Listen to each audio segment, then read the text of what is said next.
Chapter 1875. From the Western Land were the Fusang team, Dishan team, Chuli team, and Huanghua team. From the Southern Land were the Mo Ting team, Pingqiu team, Kunyo team, and Tianling team. As for the Northern Land of the Purple Cloud Realm, it was an extremely mysterious and closed place, and would never participate in the activities held in other places. As the members of the Carefree Team ate, they listened with relish to the two people talking about these teams. Sitting in the innermost three seats were the Fusang team, Changing Moon team, and Mo Ting team. Luo Yu couldn't help but ask, "So, these three teams are the strongest in the Deer Cry banquet?" "No." Lu Jinhang shook his head without hesitation. "Everyone knows that the strongest team in the Purple Cloud Realm is the Qilin team." "Qilin team." Mu Yan raised her head. She had heard this name from the patriarchs of the five great families of the Azure Blue Realm. The Qilin team is the team sent by the Dragon Soaring Academy.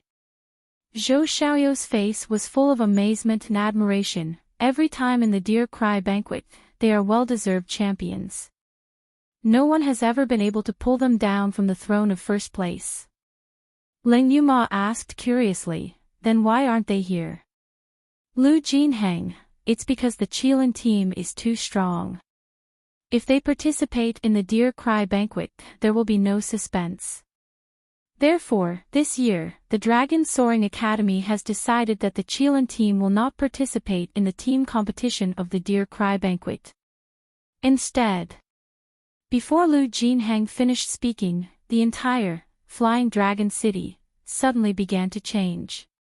The original walls of the palace slowly disappeared, or rather became transparent. The ground extended infinitely, forming a circular gentle slope. And on that gentle slope, there were rows of seats. Almost at the same time, Flying Dragon City changed. Mu Yan heard a tsunami of shouts. They were startled. Turning her head to look, she found that the seats on the gentle slope were densely packed with people. They wore different clothes and shouted the names of the various teams. That deafening sound was caused by so many people shouting in unison. Mu Yan even saw the figures of the Star and Phoenix Academy students in this group of people. Among them was little Fatty Zhang and his little brother. There was also a group of Azure Blue Realm cultivators led by Nalan Dongyun. Seeing Mu Yan looking over, Nalan Dongyun immediately waved a silk ribbon in her hand and shouted, "Great God Jun, Xiaoyao's 7 sons, look here, look here." Sheng Xiaopang was a lot calmer now, but his lackeys kept jumping up and down and shouting, "Boss Jun, we're here to cheer for you." Mu Yan is a little stupefied, but Lu Jinhang and Zhou Xiaoyu are used to it. Every year at the Deer Cry banquet, there would be countless cultivators who would not hesitate to travel thousands of miles to come to Dragon Soaring Academy to watch. The three teams from the Azure Blue Realm usually had the fewest supporters. Didn't they see that the cultivators from the Azure Blue Realm didn't even make up 1% of the spectator stands? That was because in order to enter the Flying Dragon City to watch the battle, everyone had to pay a fee of 100 high-grade spar every day. 100 high-grade crystal stones were nothing to the cultivators of the Purple Cloud Realm. However, for the cultivators of the Azure Blue Realm, it was a huge sum of money. It was also because every time the Deer Cry banquet, the teams from the Azure Blue Realm would be miserably abused, and they would basically be eliminated in the first round. Such a humiliating record was also a humiliation to the supporters who were watching the battle. This year, because of the appearance of Jun Mu Yan and the Xiaoyao team, the number of cultivators from the Azure Blue Realm who came to watch the battle was more than 10 times more than in previous years. Chapter 1876. Even so, it was pitifully small compared to the number of people in the stands. Mu Yan and the others naturally didn't care about this. After showing grateful smiles to Nalan Dongyun and the other supporters, they continued to eat and drink, keeping a low profile. One had to admit that the spiritual food of the Purple Cloud Realm was truly delicious. Seeing that her junior brothers and sisters were so obedient, Yun Ruhan heaved a sigh of relief and smiled. Flying Dragon City changed, and the vast stands appeared. From the glazed platform in all directions, another 15 passageways opened up. Every passageway was covered with a red carpet. There seemed to be fresh flowers falling from the sky. The country bumpkins of the Xiaoyao sect couldn't help but look up curiously. What's going on? Lu Jinhang and the others were about to answer when they heard a deep voice shout, "The Eastern Continent's Wang family congratulates the moon-changing team for their good results in the Deer Cry banquet." As soon as he finished speaking, a few beautiful women walked along one of the red carpets with Cosmos boxes in their hands to the Moon Change team and presented the Cosmos boxes in their hands. The members of the Moon Change team immediately revealed joyful expressions. They held their heads high and puffed out their chests, their faces full of pride. Zhou Xiaoyu said, "This is a process that has always been done before the Deer Cry banquet. The various aristocratic families and sects will present congratulatory gifts to the team that they think highly of." Actually, this was also a form of gambling. This was because once a team that they fancied obtained a good result in the competition, they would be able to form a relationship with the sect or family of the team's elites. Moreover, this family's status will rise in the future. Of course, the unspoken implication was that these families and sects that came to congratulate usually did not have a high status in the Purple Cloud realm. The West Continent's Lofty Mountain sect congratulates the Fusang team for achieving a good result in the Deer Cry banquet. The Qin family of the Southern Land offers a congratulatory gift in advance to the captain of the Mo Ting team, Duan Tianliang. We congratulate the Mo Ting team on achieving a good result in the Deer Cry banquet. One after another, many families and sects came to offer their gifts through these channels. Most of them were naturally dedicated to the teams that had the highest chance of winning the championship, the Changing Moon team, the Fusang team and the Mo Ting team. However, there were also some families that chose to bet on a dark horse. The teams that received the congratulatory gifts were all beaming with joy. They held their heads high and puffed out their chests, their expressions filled with pride. Every time a family or sect presented a gift, it would lead to a burst of cheers and applause from the stands. Of course, all of this had nothing to do with the three teams from the Azure Blue world. After all, with the wealth of the clans and sects in the Azure Blue world, even if they emptied out all their wealth, they would be too embarrassed to offer those things as gifts. After the initial shock, Mu Yan and the others no longer cared and continued to enjoy the delicacies on their table. Because they ate so fast, the plates on the table were soon empty. When the waiter in charge of the Deer Cry banquet in Dragon Soar Academy came to add more food, his face was full of contempt and disbelief. It was the first time they had seen that the teams that came to the Deer Cry banquet were not in fear and trepidation, nor were they solemn, but they only knew how to eat and eat. As expected, trash from a rural place like Azure Blue Realm is not worthy to be seen in public.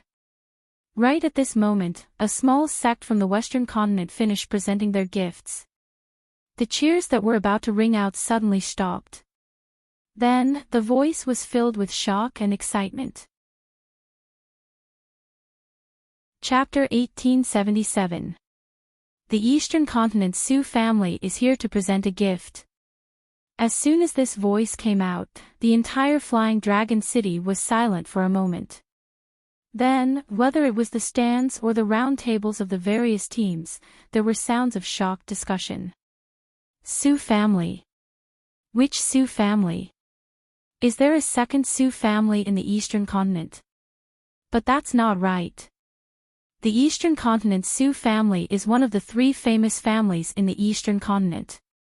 In the past, the Dragon Soaring Academy has held so many Deerming banquets, but the three families have never come to present a gift. Isn't that nonsense? In the Eastern Continent, the combined strength of the three families can directly contend against the royal family. Are they so bored that their balls hurt after eating? coming to the Dreamy banquet to present a gift and bet. But it was clearly the Eastern Continent's Sioux family. Did I hear wrong? At the 12 round tables in the center of Flying Dragon City, all the teams straightened their backs and looked around at the 15 passages. Especially the 3 teams sitting in the middle, Changing Moon, Fusang and Mo Ting. Almost everyone's heart was thumping, their faces full of anticipation. Was it really the Sioux family they thought?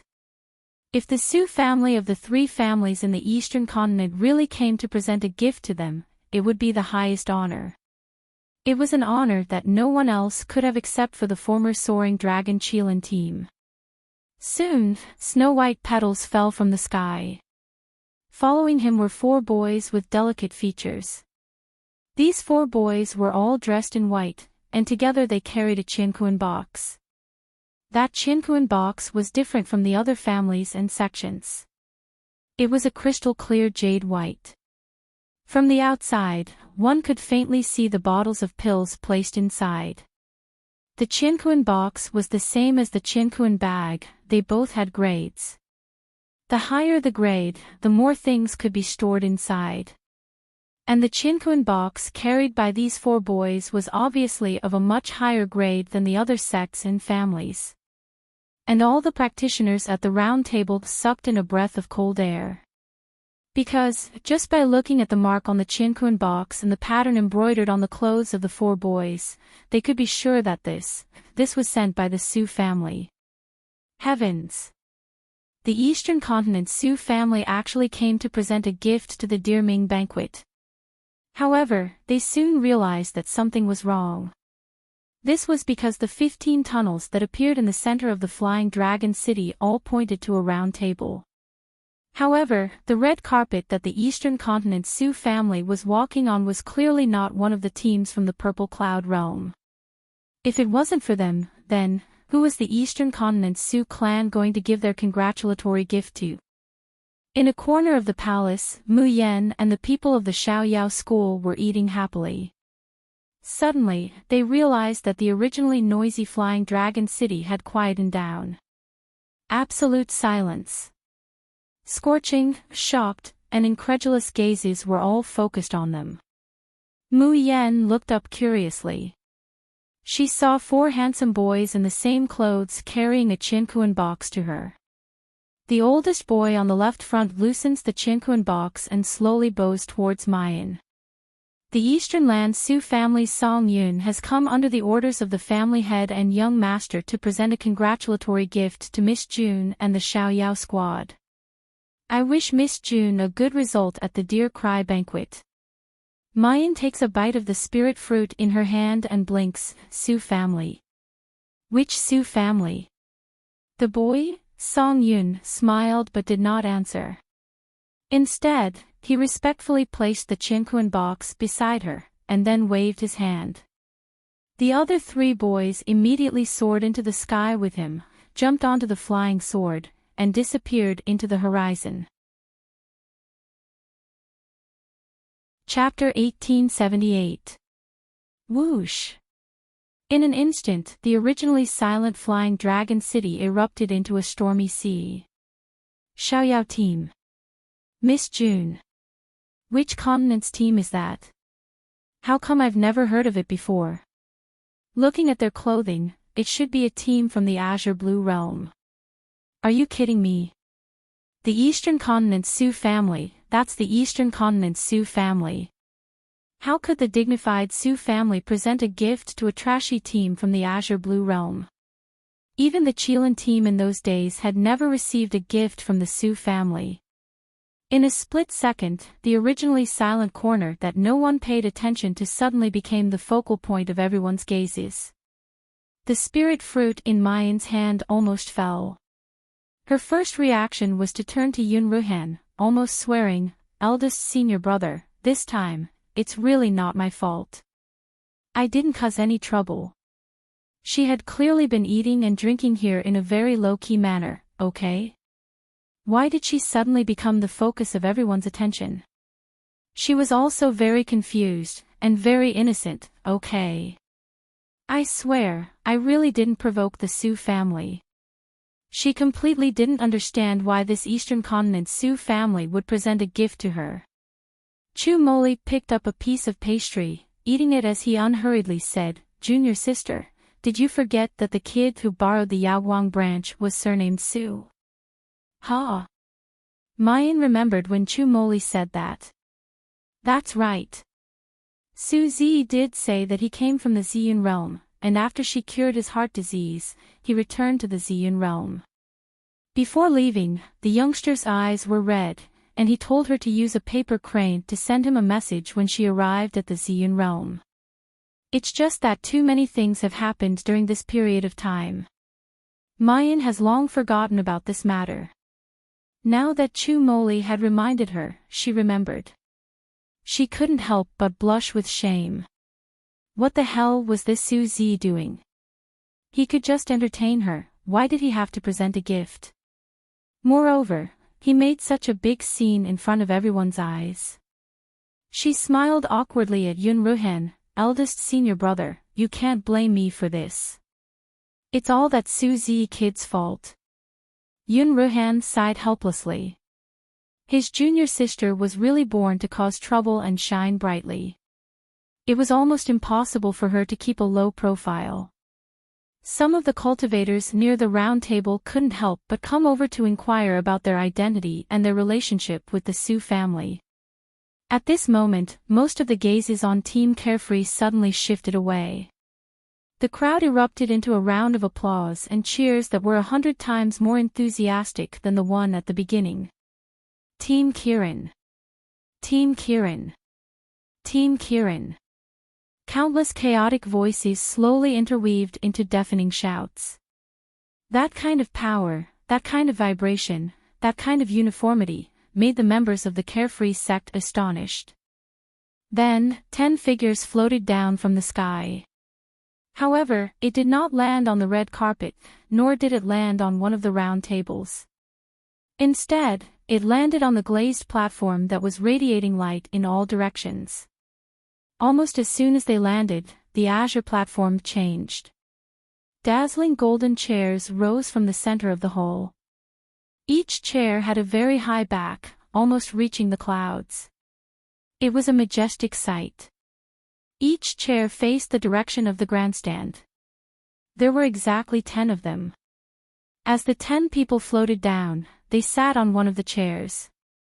Their names slowly appeared on the back of the chairs behind them. Chapter 1879.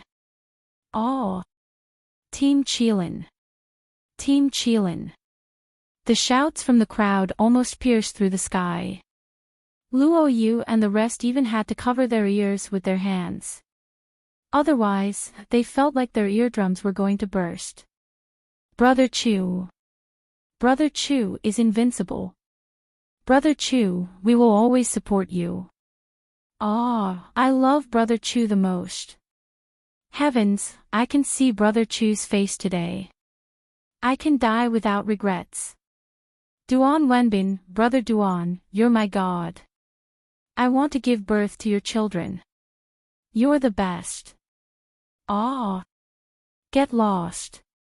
Other than Brother Chu, I, God Shui, am the best. Our God Shui is the top of the Ganhua leaderboard. He's invincible. Oh, God Shui, look at me, look at me. What are you fighting for? Our Murong Shui, Lady Murong, is the most deserving. She's the top of the nothingness leaderboard. She's also the only woman in Team Qilin. Lady Murong, I love you for 10,000 years. Screams after screams almost made Mu Yan drop the food she was holding in her chopsticks in fright. Aren't the cultivators of the Purple Cloud realm too crazy? They're even more crazy than the people of the Azure Blue realm. When the other 12 teams entered the arena, they weren't as crazy as they were now. However, Mu Yan was still a little glad. Fortunately, the people of Team Qilin came in time and attracted everyone's attention. Otherwise, she wouldn't know how to explain to her eldest senior brother who wanted to keep a low profile. Then, Mu Yen couldn't help but look at the Azure platform. Because the Azure platform would rotate slowly every once in a while, Mu Yen quickly saw the names of the 10 people. Chu Tianyu, Duan Wenbin, Shui Huailu, Murong Shui, Jin Zhonghao, Chu Yuanlei, Su Yi, Zhu Chongliang, Shi Jingfeng, Guizhensheng. These 10 people were all very powerful. Mu Yen narrowed her eyes. A serious glint flashed across her eyes. Lu Jinheng, Zhou Xiaoyu, and Patriarch Nalan were right. The Purple Cloud realm was indeed full of crouching tigers and hidden dragons. In this Qilin team, there were at least 7 people with potential and talent that were not inferior to the Carefree team. Especially the person called Chu Tianyu. He looked very young, but his cultivation had already reached the terrifying peak of the Gold Core realm.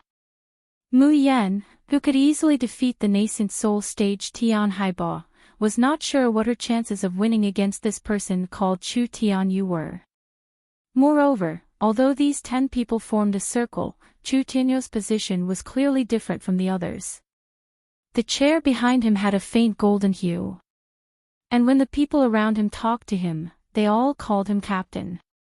Just as Mu Yen was thinking, petals suddenly fell from the 15 red carpets at the same time. Then, dozens of figures landed on the ground. On each red carpet, there were at least 4 people carrying a Cosmos box. However, they did not walk towards the round table below. Instead, they walked towards the glazed platform. The Zhang family of the Eastern Continent presents the Deer Cry Banquet to the Soaring Dragon Qilin team. The Southern Continent's Clear Sky sect presents the Deer Cry Banquet to the Soaring Dragon Qilin team. The Leaf family of the Western Continent presents the Deer Cry Banquet to the Soaring Dragon Qilin team. One after another, the sound of congratulatory gifts was heard.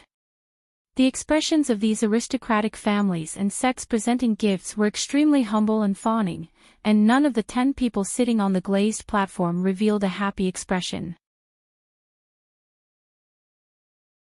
Chapter 1880. Their expressions didn't even change from beginning to end, indifferent, as if they didn't put the priceless congratulatory gifts presented by these families and sects in their eyes at all. This was the bearing of the strongest team that had gathered the young elites of Ziyun realm. The cheers and screams in Flying Dragon City once again set off a stormy sea. And when all these people who had presented gifts had left, a deep voice came from the sky again. The Deer Feast presents, ends here. Before he finished speaking, his voice suddenly rose. My lord, why are you here? His tone was even more shocked and aghast than when he heard that the Eastern Continent's Su family had come to present gifts. The originally noisy Flying Dragon City quietened down because of this. Everyone wanted to know what had happened to make the steward of Dragon Soaring Academy, who was used to seeing storms and waves, so shocked. Immediately after, they heard the steward's somewhat stuttering voice. Lan Empire's royal family has come to present gifts. As soon as these words came out, the Flying Dragon City, which had begun to quiet down because of curiosity, suddenly became silent again. After a few breaths, it suddenly turned into a wave of discussion.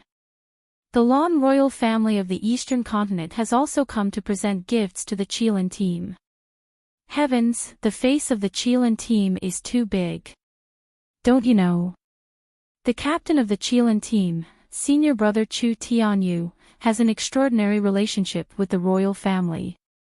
It's normal for the Lan royal family to specially come to present gifts this time. In the midst of the discussion, a few figures floated down. But this time, there were no petals or elegant figures. There was a whole team of Jindan stage cultivators dressed in the Lan Royal Guard uniforms. They were lined up in pairs, each carrying a Qinquan box in their hands. And walking at the front was a middle-aged Confucian scholar of about 40 years old, with a handsome appearance and an extraordinary temperament. Lan Feng.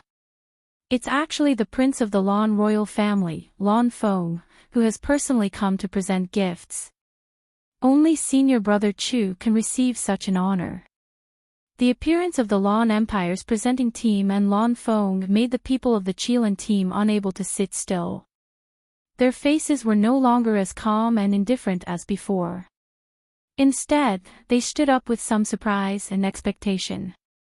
In the corner, Mu Yen, who was rejoicing that he had finally become low-key again, then happily continued to eat and drink. When he saw Lan Feng, who had suddenly appeared, a bad feeling welled up in his heart. Almost at the same time, Lan Feng's line of sight turned and fell on Mu Yen.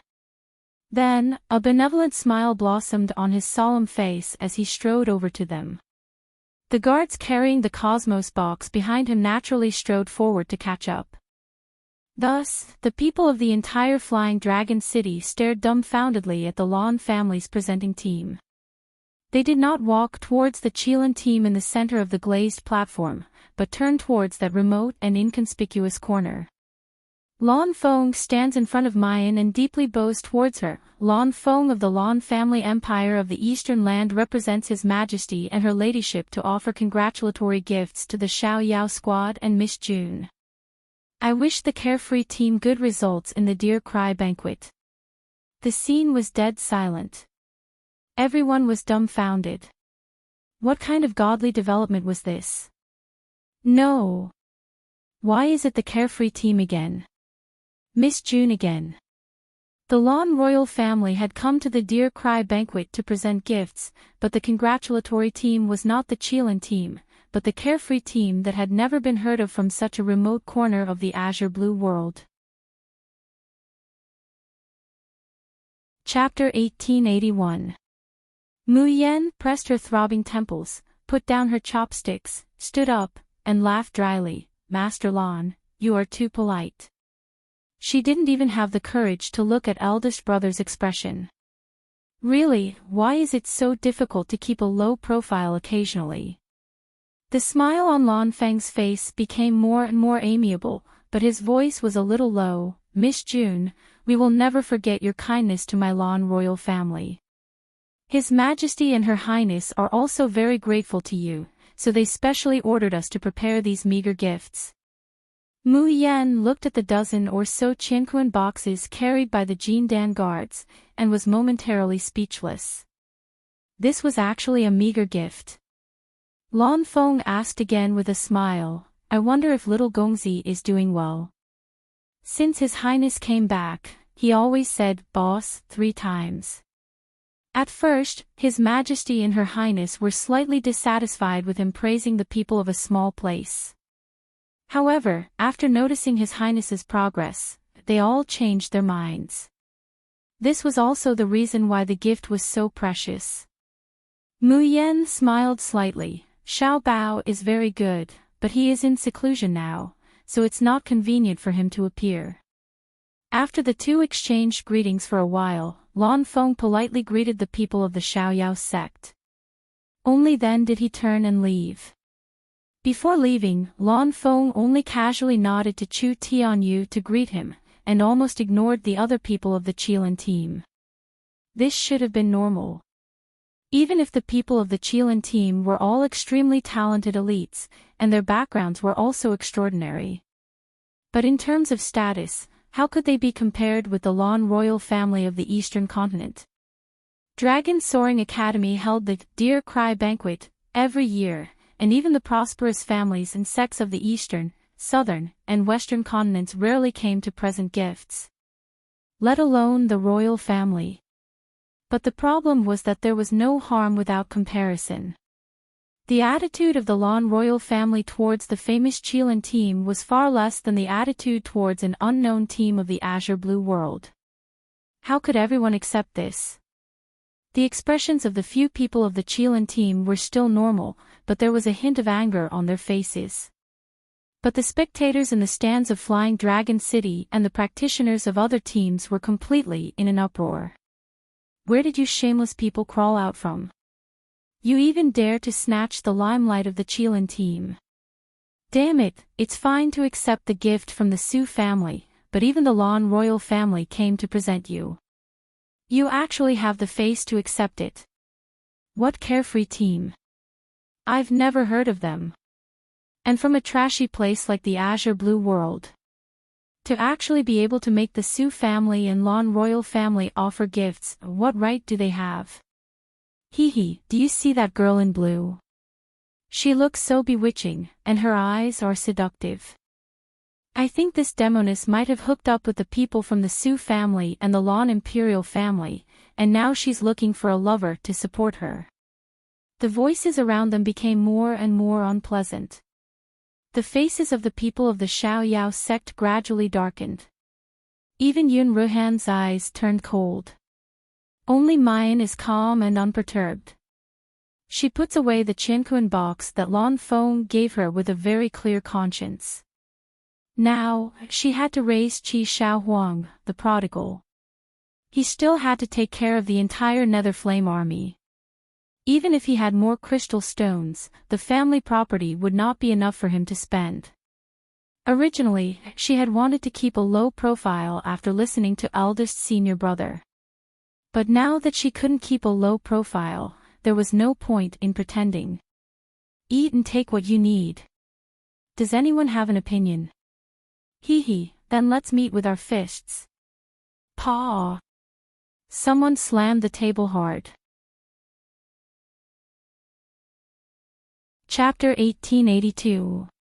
A short and fat man with an oily face and a few pimples on his forehead glares at Mu Yan and the people of the Xiaoyao sect. Hey, do you know shame? Mu Yan picks up a fragrant snack with her chopsticks and says slowly, so what if I know?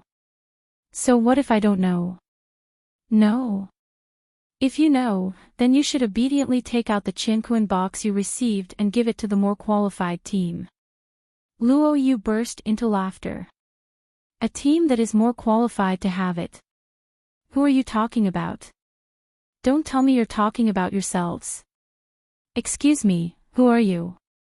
The fatty with an oily face immediately flies into a rage. I am the vice captain of the Tsangyin team, Zhou Dolly. Who do you think you are? How dare you be so disrespectful to me? Fly team. I thought it was the mosquito team. Ling Yuma also laughs, then says slowly, why do I remember that none of the gifts were for the mosquito team? Oh, it turns out that you didn't receive any congratulatory gifts and feel unbalanced, so you want us to give you one? Hee hee, junior sister, look at how pitiful they are. Why don't you go through the Qianquan box and see if there's anything you don't want and give it to these flies? Mu Yan very obediently rummages through one of the Qianquan boxes and finally finds the smallest piece of top-grade crystal. Here, I'll give it to you, no need to thank me. Zhou Dolly is going crazy with anger. He roars and reaches out to overturn the table of the Xiaoyao sect. However, just as his hand touches the edge of the table, it is held down by a pair of large bronze hands. Qin Zhou looks at him seriously and says word by word, Senior brother, junior sister haven't finished eating yet, can't disturb. Zhou Dolly's whole face turns red, and he uses all the spiritual power in his body to overturn the table. However, the pimples on his forehead are about to bleed, but the table doesn't move at all. The anger in Zhou Dolly's eyes slowly turns into a murderous aura. However, before he can take out his magic treasure, his shoulder is held down. Dolly, don't be impulsive.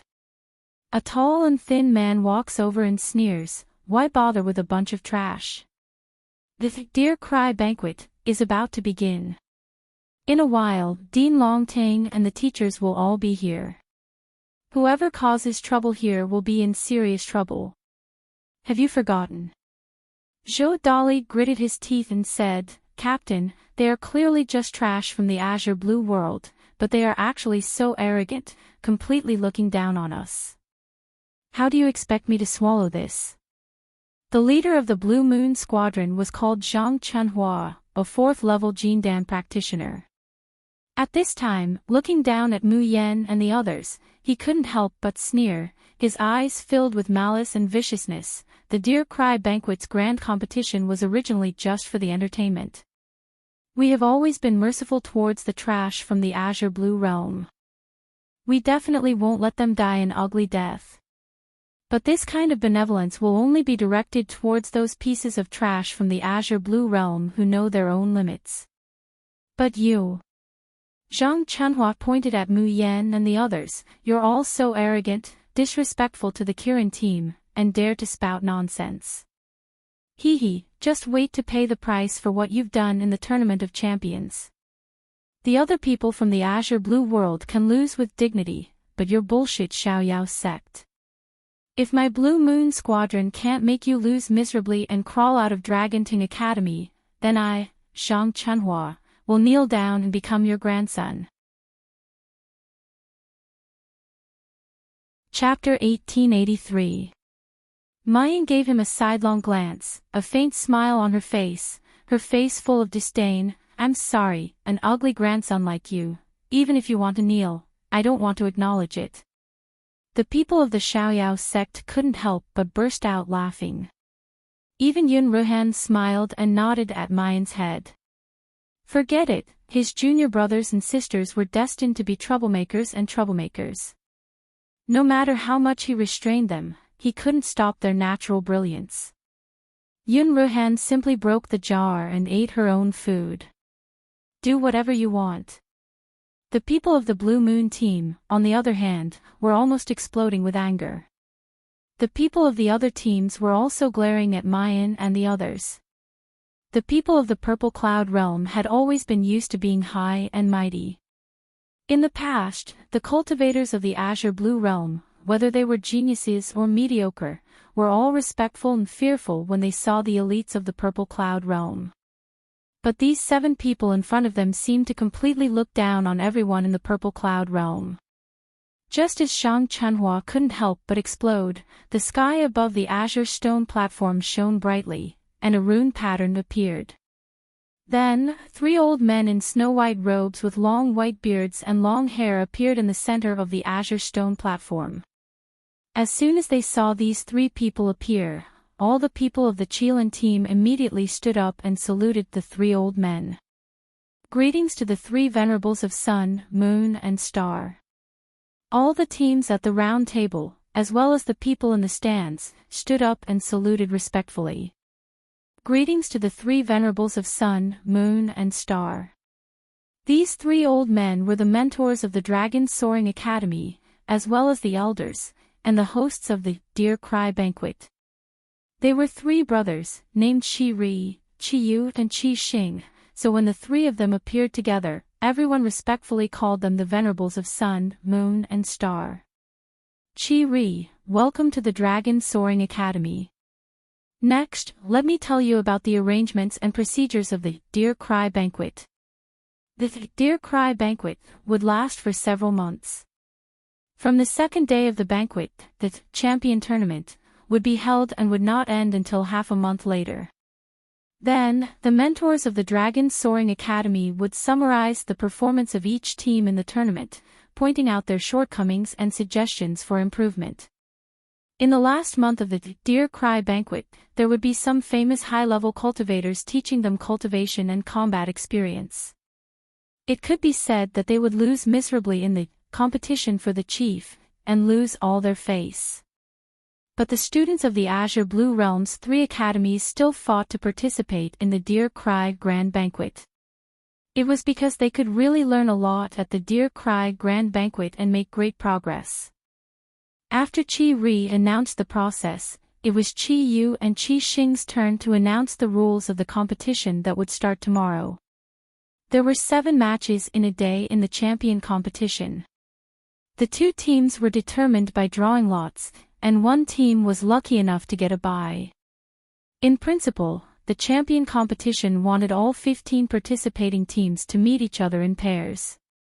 That was because it would be easier to see their strengths and weaknesses. However, there were also exceptions. That was, every team would have an initial rating from the very beginning. Every time he lost a match, 1 point would be deducted from his initial score. Every win would add 1 point to the score. If they lost too many matches in a row, their initial score would be completely deducted, and they would be disqualified from the competition. When Mu Yan and the others heard the initial score of the Carefree team, they were a little speechless. Their initial score was only 2 points.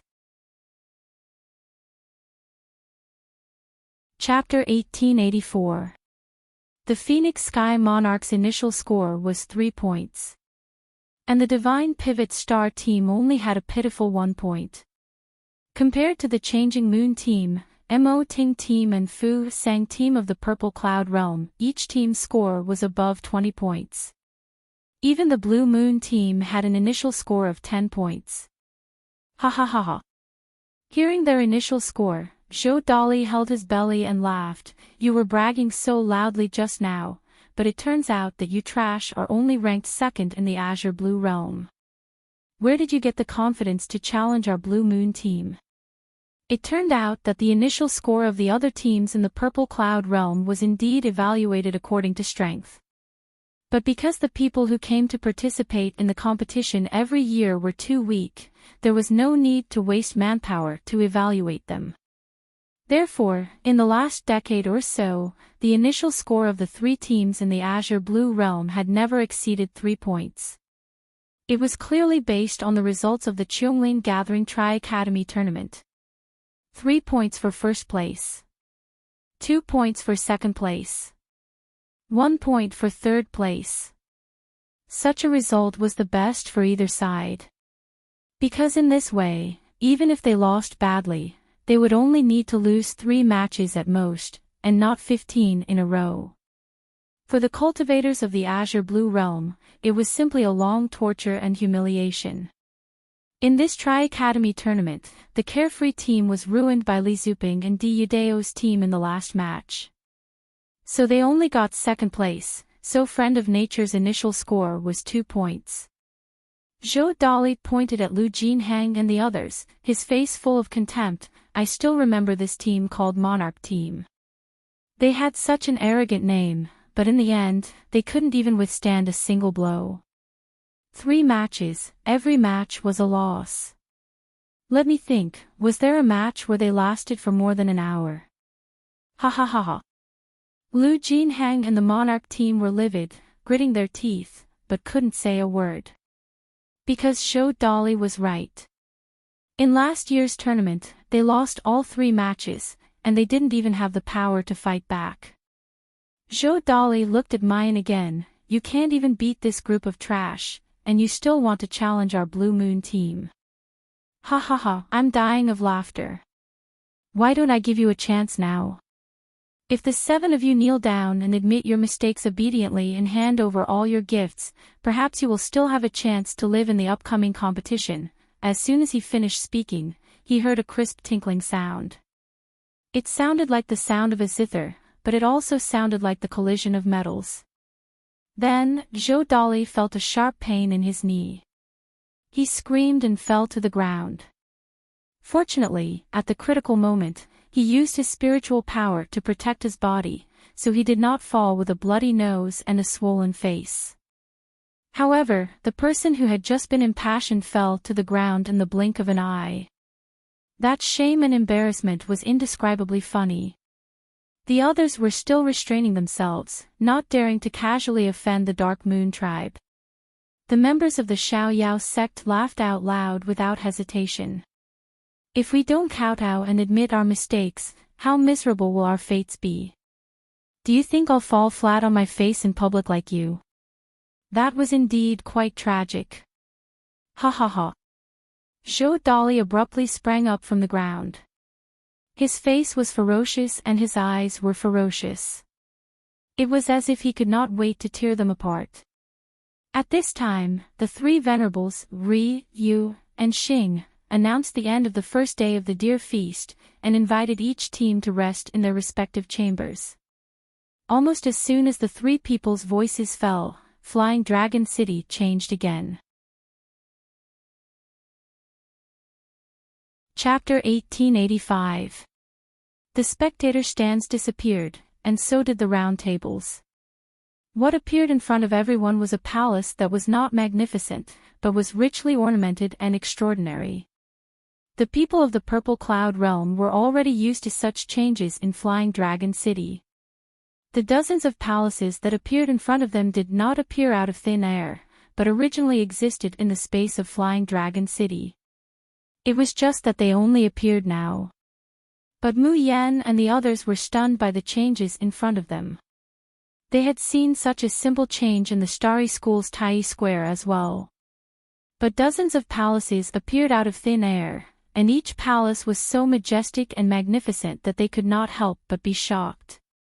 This was especially true for a palace in the east. On the signboard in the center of the palace, the words Tianlang Palace were written. It was more than twice the size of the other palaces. The walls were not made of grayish-white or bronze, but were carved out of white jade. Just standing outside the Tianlang Palace, one could feel the pure spiritual qi surging inside. On the other hand, the white jade wall was emitting a refreshing aura that made people feel comfortable. Even Mu Yan looked at the Tianlang Palace with a face full of amazement, wishing she could go in and take a look. Even if she could not stay, it was good to look. Hearing her words, Lu Jinhang and Zhou Xiaoyu were shocked.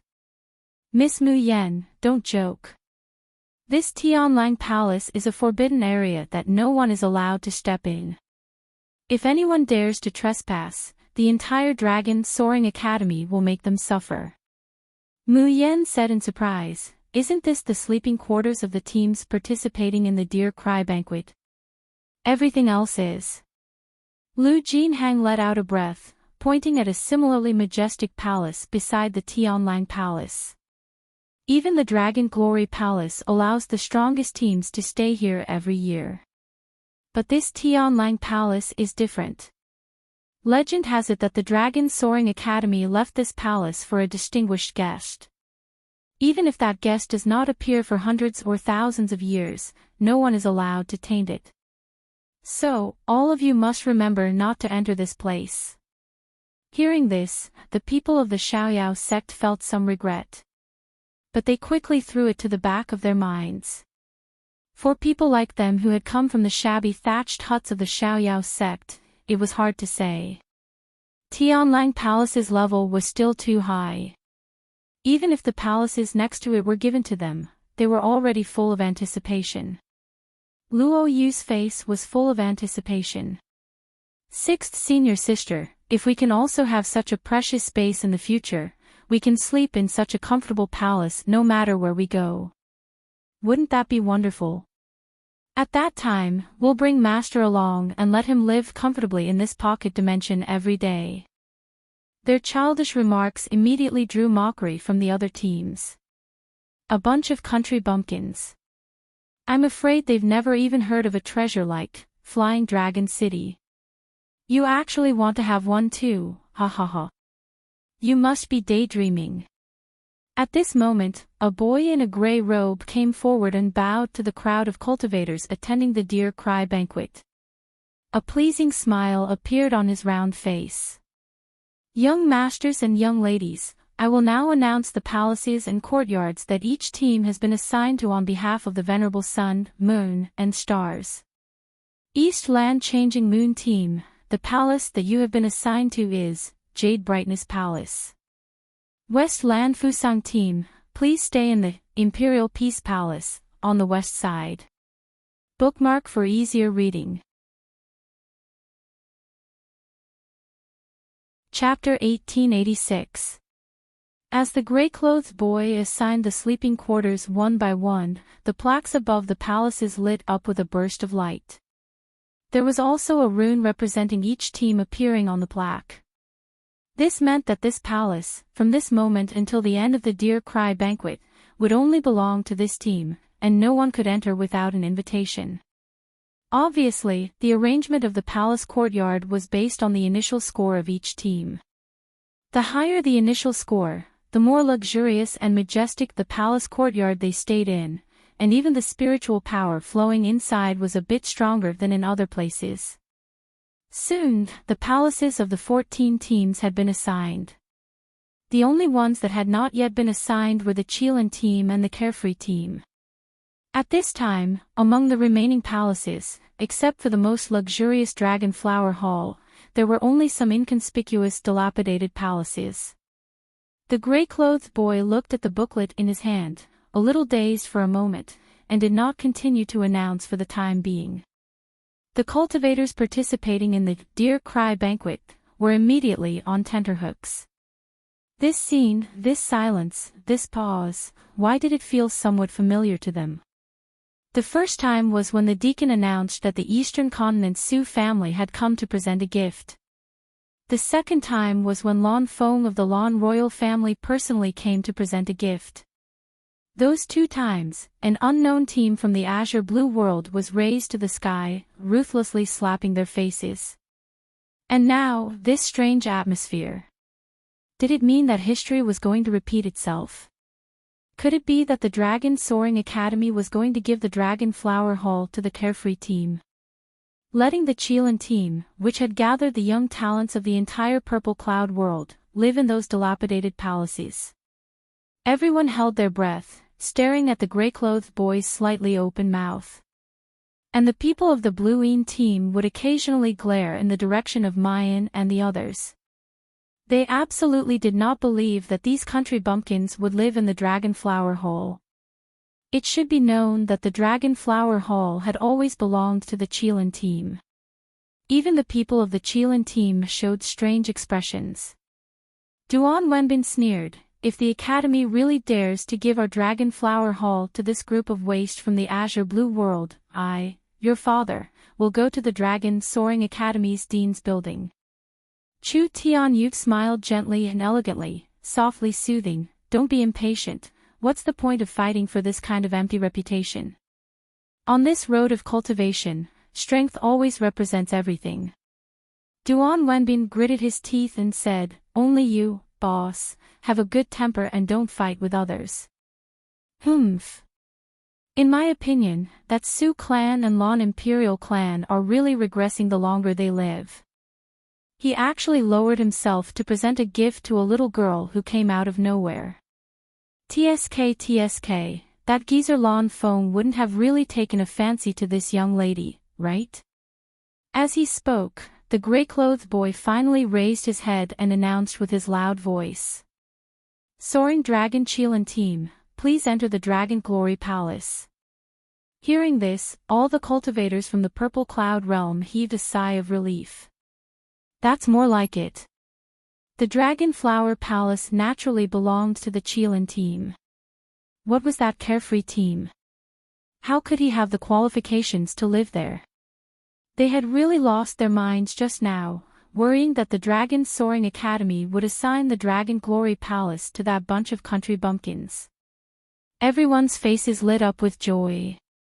Even the members of the Chelan team had smiles on their faces as they walked towards the Dragon Flower Palace that was glowing with golden light.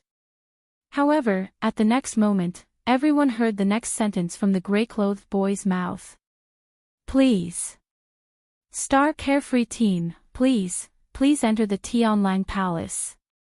As soon as these words came out, the smiles on the faces of all the cultivators from the Purple Cloud realm completely froze. Bookmark for easier reading. Chapter 1887. WH. What? Where do you think the Xiaoyao team should stay? Tianlang Palace. What kind of joke is this? In the past 1,000 years, who has the right to stay in Tianlang Palace? You idiot, did you write it wrong when you registered? The gray-clothed boy's face was full of fear, looking like he was about to cry. I don't know, but this is what's written in the golden booklet. And this golden booklet was personally given to me by Vice Principal Kong. I just read it out loud. Hearing Vice Principal Kong's name, the cursing and clamoring of the teams quieted down. Vice Principal Kong, formerly known as Sun Yuanzhou, was the vice principal of Dragon Soar Academy. No one knew how high his cultivation was. Everyone only knew that in Ziyun realm, there was a green sky roll that represented the highest strength of all cultivators. And Sun Yuanzhou was ranked 8th on the green sky roll. Moreover, this was his result from 10 years ago. These cultivators attending the Deer Cry banquet dared to yell at the gray-clothed boy, but no one dared to talk about Sun Yuanzhou. But there was still someone who muttered, "Vice Principal Kong is busy, maybe he wrote it wrong."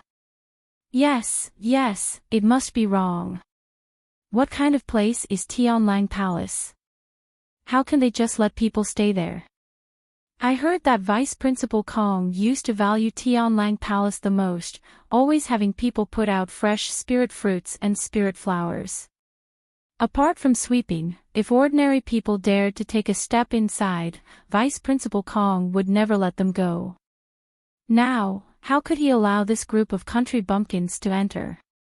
The more these cultivators talked, the more agitated they became, one after another clamoring for the gray-clothed boy to go back and ask Sun Yuanzhou. The gray-clothed boy was in a dilemma. Vice Principal Kong had gone into seclusion a few months ago. This time, the golden booklet was directly delivered by a flying crane. If he went to find Vice Principal Kong, what if he disturbed the old man? Suddenly, a gust of wind came from the sky. There was a crashing sound in front of them, and the gates of Tianlang Palace opened. Following that, a deep and resounding voice rang in everyone's ears. Respectfully inviting Miss June and the members of the Xiaoyao team to stay in Tianlang Palace. Because I am in seclusion, it is inconvenient for me to come out to welcome you. I ask Miss June to forgive me. Mu Yan was confused, pointing to herself, "You know me." She could understand why Su Zi and Lan Feng sent her gifts. But in this dragon soaring academy, she did not know a single person, so why would there be people giving her benefits? No. This was no longer a benefit, right? They were allowed to live in a palace that no one had been able to set foot in for nearly 1,000 years. Why? Kong Yuanzhou's low laughter came from the sky. Miss June, you only need to know that on this Shuzhen mainland, no one is more qualified than you to live in Tianlang Palace. That's enough. Everyone, please come in. The Shuzhe of all the teams present were gaping and silent. Even the elites of the Qilin team, who have their eyes on the top of their heads and don't put others in their eyes, also cast a suspicious look at Mu Yan. Zhou Dali and Zhang Chenhua of the Tsangyin squad were gritting their teeth so hard that they were about to shatter. Mu Yan faced everyone's scorching, jealous, resentful, and shocked expressions. The corners of her mouth hooked up into a lazy smile. She waved her hand and said, "Since someone has invited us to stay in the best palace, why should we be polite?" Hearing that, Luo Yu, Leng Yuma, and the others immediately cheered and jumped into Tianlang Palace. Thinking that such a lofty and majestic place, rich in spiritual energy, would be their residence, they couldn't be happier. Chapter 1888. Especially when they see those people's envious, jealous, and hateful expressions, wanting to tear them apart. Luoyu and the others are even more excited. Yun Ruhan presses her aching temples, and helplessly follows them in. Forget it. Anyway, it's already like this. He received a congratulatory gift that others couldn't receive, and lived in a palace that others couldn't live in for 1,000 years. What else can he do if he doesn't keep a high profile? T_T there are a lot of rooms in Tianlang Palace. There are halls, alchemy rooms, refining rooms, ridges for planting spirit grass, and even a martial arts practice field. And there are more than 20 bedrooms in the entire palace. Mayan and the others have been rushing through the night for the past few days, arriving at Longting Academy just before the Deer Cry banquet. At this time, each and every one of them is exhausted. And Tianlang Palace seems to have some kind of magical power that makes them fall asleep as soon as they touch the pillow. And in their dreams, the spiritual power in their bodies is still circulating on its own, as if their strength will slowly increase without any deliberate cultivation. Mayan is in a daze in her sleep, when she suddenly feels a familiar aura surrounding her. This aura makes her feel incomparably at ease and trustworthy, so she lets herself indulge in a sweet dream, unwilling to wake up. The next moment, there seems to be a gentle kiss on her lips. The quiet and serene aura carries with it a predatory, overbearing, but also gentle and doting, glued between her lips and teeth. She can't help but be intoxicated by it. Heartless woman, don't you miss Ben-June at all? The deep magnetic voice seems to be ringing in her ears, but also like it's coming from a dream. Mayan suddenly opens her eyes, her breathing slightly hurried as she looks around. But she finds that the palace is quiet, with no one in sight. Mayan frowns suspiciously, touching her lips, her expression unfathomable. Suddenly, she asks, Chi Huang, did anyone come here just now? Chi Huang is lying on the lawn, flipping through a book. Hearing this, he coldly snorts and turns over, his back facing her. How would Ben-June know? Ben-June is not your bodyguard. Mayan sighs, and says helplessly, Chi Xiao Huang, how long are you going to throw a tantrum? I already said that my Jingshi are useful. Do you think raising an entire Netherflame army is a joke? What's more, besides squandering, what use is there for the Jingshi? Who said it's useless? Ben-June wants the Jingshi. What are you going to do with the crystals? However, Chi Huang immediately shut his mouth, his eyes deep and unfathomable. After a long while, he said in an unfriendly tone, It's none of your business. I'm useful anyway. Now that we don't have enough spar, it's all because of your incompetence that you've only managed to earn this little bit of spar. Mu Yan is so angry that she wants to laugh. You're a rice worm, freeloading and spending Jingshi here, and you're still in the right. If you want me to give you more crystal stones, that's fine. Go to the book tower and find me a cultivation method for the gold core stage. Mu Yan had just broken through to the gold core stage during the battle with Zhou Sha. After that, Little Bao and the fat rabbit entered seclusion. She didn't even have time to ask Little Bao and the fat rabbit to help her find a new cultivation method. He didn't know when Xiao Bao and the fat rabbit would wake up.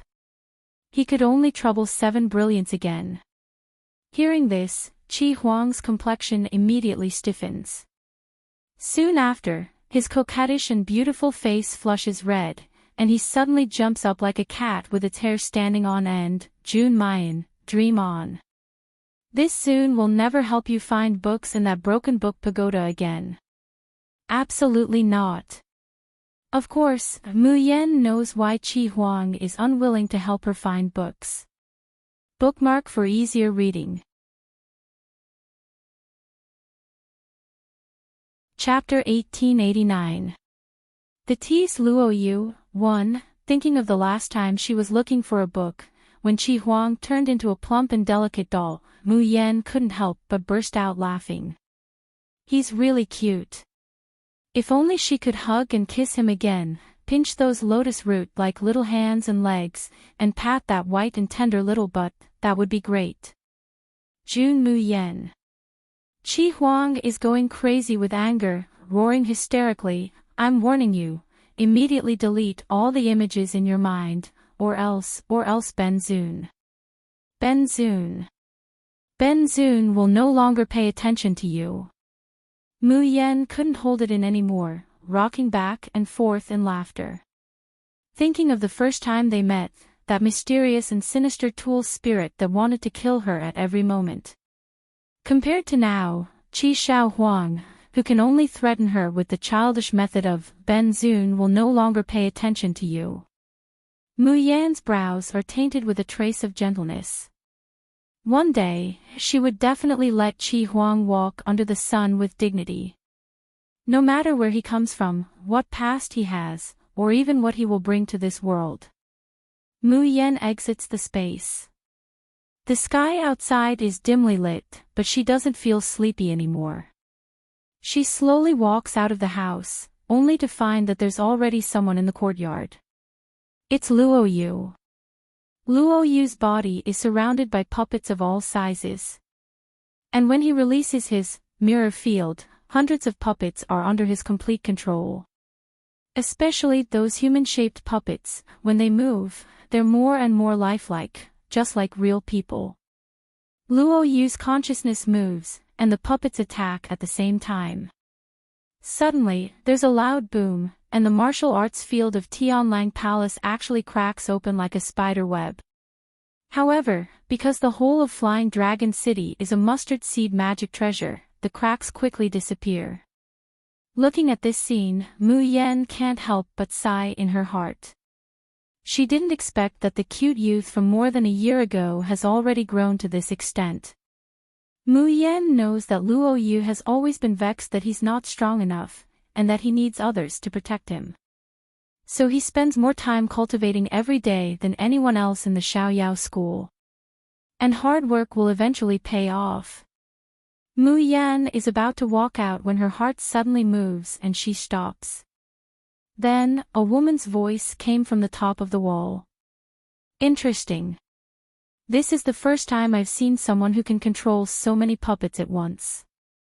Even Sui and our team can't control so many puppets at once, right? This sudden voice gave Luo Yu a fright and she hurriedly raised her head to look. On top of the wall sat a beautiful woman in snow-white clothes. Luo Yu asked suspiciously, "Why did you climb over the wall of our Xiaoyao sect so early in the morning?" The lady in white's eyes lit up. She stared at Luo Yu's face and said happily, "Hee hee, now that I look at you, young master, you look really good. Why don't you invite me into Tianlang Palace and I'll exchange a few blows with you?" Luo Yu said without hesitation, "No. Who are you? Why should I invite you?" The woman in white was astonished. "You don't know me. Luo Yu, who are you? Why should I know you? I'm Murong Shui." The woman in white blinked. After a while, she said, "Now you should know who I am, right? Murong Shui. Does this name sound familiar?" He seemed to have heard it at the banquet just now. But at that time, Luo Yu was busy eating and drinking, so he didn't notice. But no matter who it was, it had nothing to do with him. Chapter 1890. Luo Yu being teased, too. The Xiaoyao sect was already at odds with all the teams participating in the Deer Cry banquet when they received the gifts and stayed in the Tianlang Palace. Thus, Luo Yu waved her hand, and a few leopard-like puppets suddenly jumped onto the wall and pounced on Murong Shui. Murong Shui didn't panic, but was eager to try. Good. She jumped up from the wall, and a long white silk appeared in her hand. She went directly to the puppets. But before she touched the puppets, Murong Shui felt a strong rebounding force in the air, and her whole body flew out. Ouch! Murong Shui's painful cry came from outside. Mu Yan walked forward with a smile, and said to Luo Yu, "Xiao Qi is so diligent, coming to practice so early."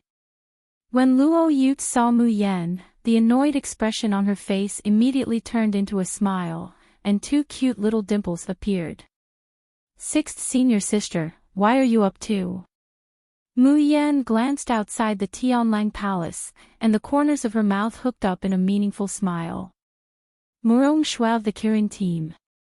Her strength really couldn't be underestimated. After dawn, the Flying Dragon City changed again. The dormitories of the Tianlang Palace, the Flying Dragon Palace, and the other teams still existed, but they had retreated to a far corner. And the center of the Flying Dragon City had become a round stand again. In the center of the stand, there were 8 high platforms. However, it was different from the Tai Yi Plaza in the Azure Blue world. This high platform was not made of bluestone. Instead, it was made of small secret realms that resembled the Great Illusionary Land. These secret realms were called Flowers in the Mirror. Like the Tianlang Palace and the Flying Dragon Palace, this was one of the biggest characteristics of the Flying Dragon City. It would only hide, and not disappear. Once a cultivator entered the Flowers in the Mirror, it was like entering those secret realms in person. This kind of battle and competition was more meaningful than the fights on the high platforms, more worth watching, and more harsh and cruel. When Mu Yan and the others arrived at the square, the first round of the competition was already out. The first round of the Xiaoyao team was against the Pingqiu team of the Southern Land. As soon as Mu Yan and the others appeared, everyone's unfriendly gazes turned towards them, regardless of whether it was on the stands or below. The eyes of the members of the Dark Shade Squad were dripping with blood. He couldn't wait to pounce on them and tear them apart. Your carefree team is lucky that you didn't meet our Dark Moon team in the first round. Zhou Dali sneered, you were bragging so loudly yesterday. I hope you can last 2 more days in this competition so that my team Tsang Yin can personally take care of you. Ling Yuemo dug her ears. It's so early in the morning, which dog is barking randomly? How annoying. As he spoke, an earth-shattering shout suddenly erupted from the stands. Kirin team. Team Kirin. Oh. Senior brother Chu, I love you. Only Longting's Qilin team could have such a lively lineup and dazzling entrance. Everyone's eyes lit up as they looked at the 10 people. Their faces were filled with admiration. At this moment, the only white-clothed woman in the Kirin team suddenly appeared.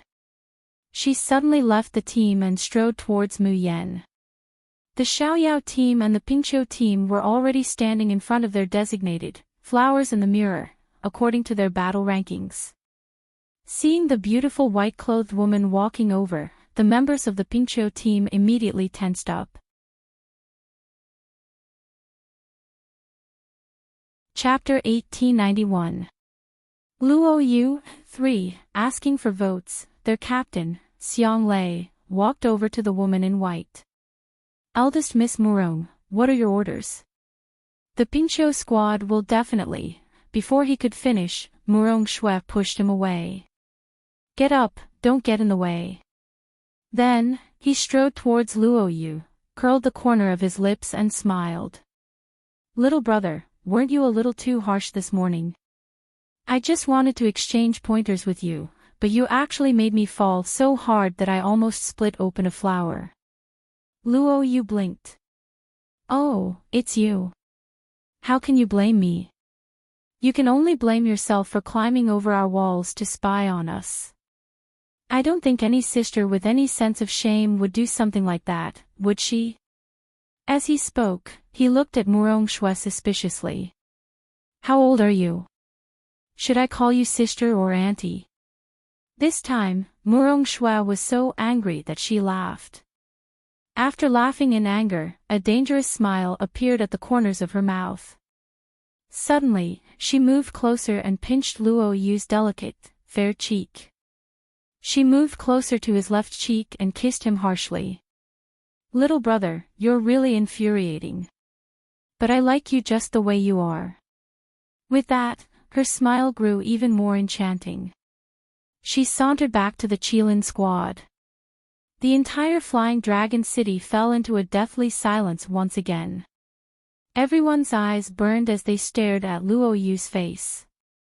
There was even a bright red lipstick mark on his left cheek. It was extremely conspicuous and ambiguous, and it made people go crazy with jealousy.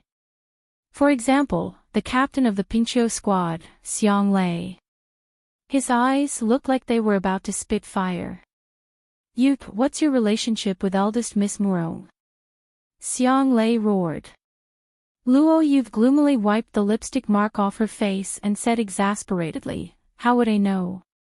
Zhang Chunhua of the Blue Shade Squad immediately sneered and said, didn't I say that the Carefree Squad is full of shameless prostitutes? That girl seduced the Su family and the Lan royal family. That Rong isn't a good person either. It's only been a day and she's already currying favor with eldest Miss Murong. Pooh! Our dear Cry Grand Banquet is a place that emphasizes strength, but it has been defiled by this group of trash from the azure blue world. Upon hearing Zhang Chunhua's words, Xiang Lei's killing intent intensified. He glared at Luo Yu and said, fine. Good. I didn't think that the Azure Blue Realm would produce such shameless things like you this year. If that's the case, don't blame us for not showing mercy in the competition. Haha, Captain, I've already said that there's no need to be courteous with this bunch of trash. Say, if these pieces of trash know how much they're worth and know how to keep a low profile, then forget it. Let's let them go back with dignity. But they moved into Tianlang Palace and accepted gifts from the Su family and the Lan Imperial family. This clearly shows that they are looking down on our Purple Cloud World's cultivators. How can we take this lying down?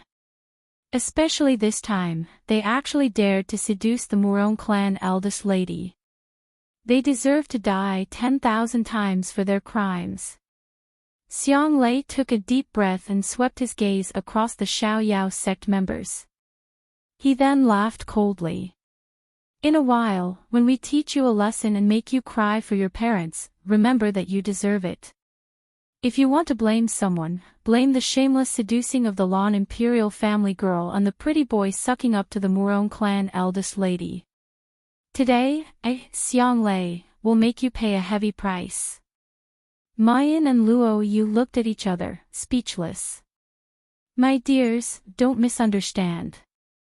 Murong Shui is not Luo Yu CP, not CP, not CP, important things must be said 3 times. Chapter 1892. Ling Yuma laughed from the side. Shao Qi, you've finally become the troublemaker of our Xiaoyao sect, just like our junior sister.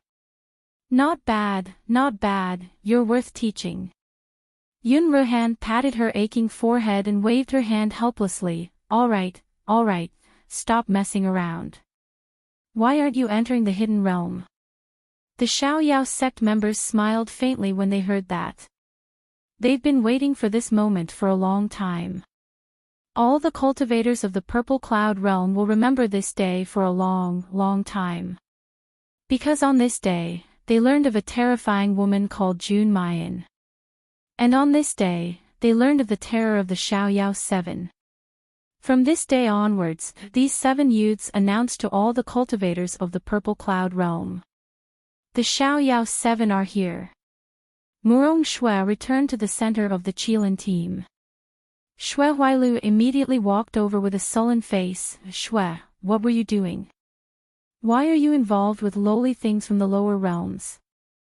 Murong Shui coldly glared at him. What does it have to do with you who I'm involved with? Shui Huailu's eyes turned sinister. Don't forget, our families have an engagement. You're about to be my fiancé, who allowed you to be with other men. He didn't even finish his sentence. The white silk in Murong Shui's hand had already turned into a sharp sword, charging straight at Shui Huailu. Xiao Shui, stop. Calm down, all of you. Murong Shui's eyes were cold, but the corners of her mouth hooked up in a sneer. Engagement. What's that? I, Murong Shui, will marry whoever I want, and I won't marry for the rest of my life. Shui Huailu, if you want to care about who I'm intimate with, wait until you can beat me first. Shui Huailu's face couldn't be described as unsightly, and his whole body was trembling from extreme anger. The atmosphere in the Qilin team dropped to a freezing point. At this time, Chu Tianyut suddenly spoke. Xiao Shui, you've gone too far with your words. Huailu is our Qilin team's strongest support. Of course, he can't compare to you in a one-on-one fight, but he's someone our team can't have. That's right, Shui. If Huailu's strength wasn't enough, how could he ascend to the top of the Ganhua proclamation? Huailu is deeply in love with you. Everyone knows that your Murong family wants to unite with the Shui family through marriage. Aren't you being too disrespectful to your fiancé a little too much? Because of Chu Tianyu's words, coupled with Shui Huailu's background and strength, at least half of the Qilin team sided with Shui Huailu and criticized Murong Shui.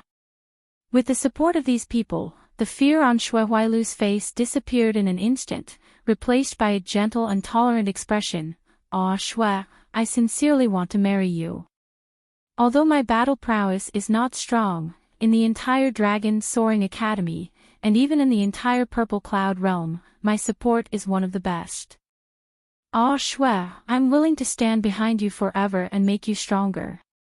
Shui Huailu's words touched the rest of the Kirin team. In this world, most male cultivators were competitive. How many of them could be like Shui Huailu, who was willing to stand behind a woman and support her? If Murong Shui still didn't appreciate his kindness, then she really didn't know what was good for her. Chu Tianyu chuckled and patted Murong Shui on the shoulder. Alright, Xiao Shui, stop fooling around. All of us can see Huailu's feelings for you. It's the good fortune you've accumulated over several lifetimes to be able to marry Huailu.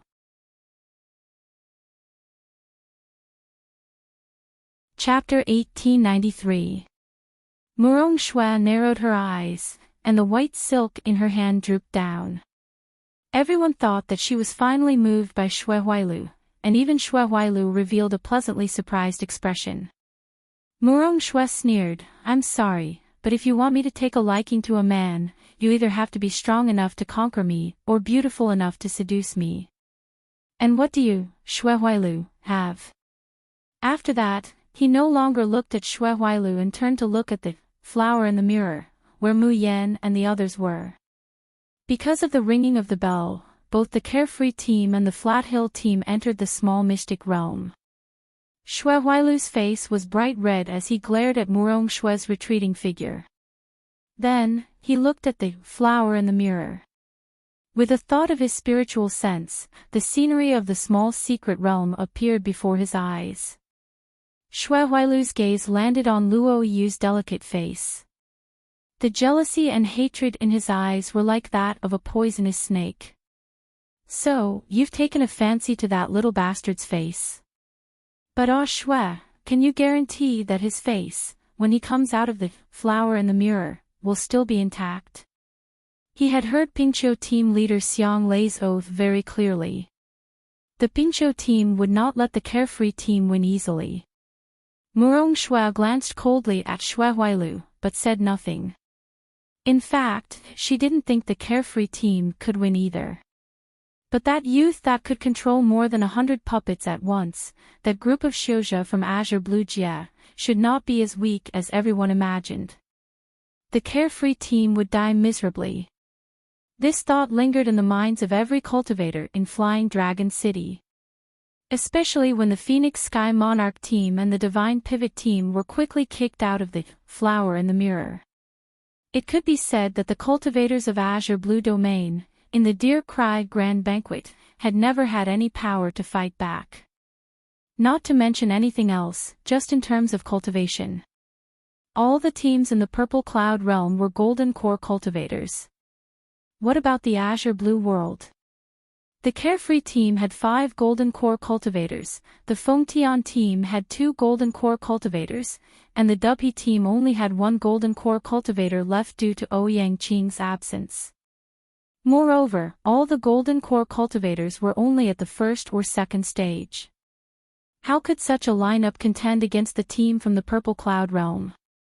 TSK, what is the Pingqiu team doing? Why haven't they eliminated Team Carefree yet? Look for yourself. The Carefree squad is hiding in a corner of the forest. The Pingqiu squad hasn't found them yet. Ha ha ha.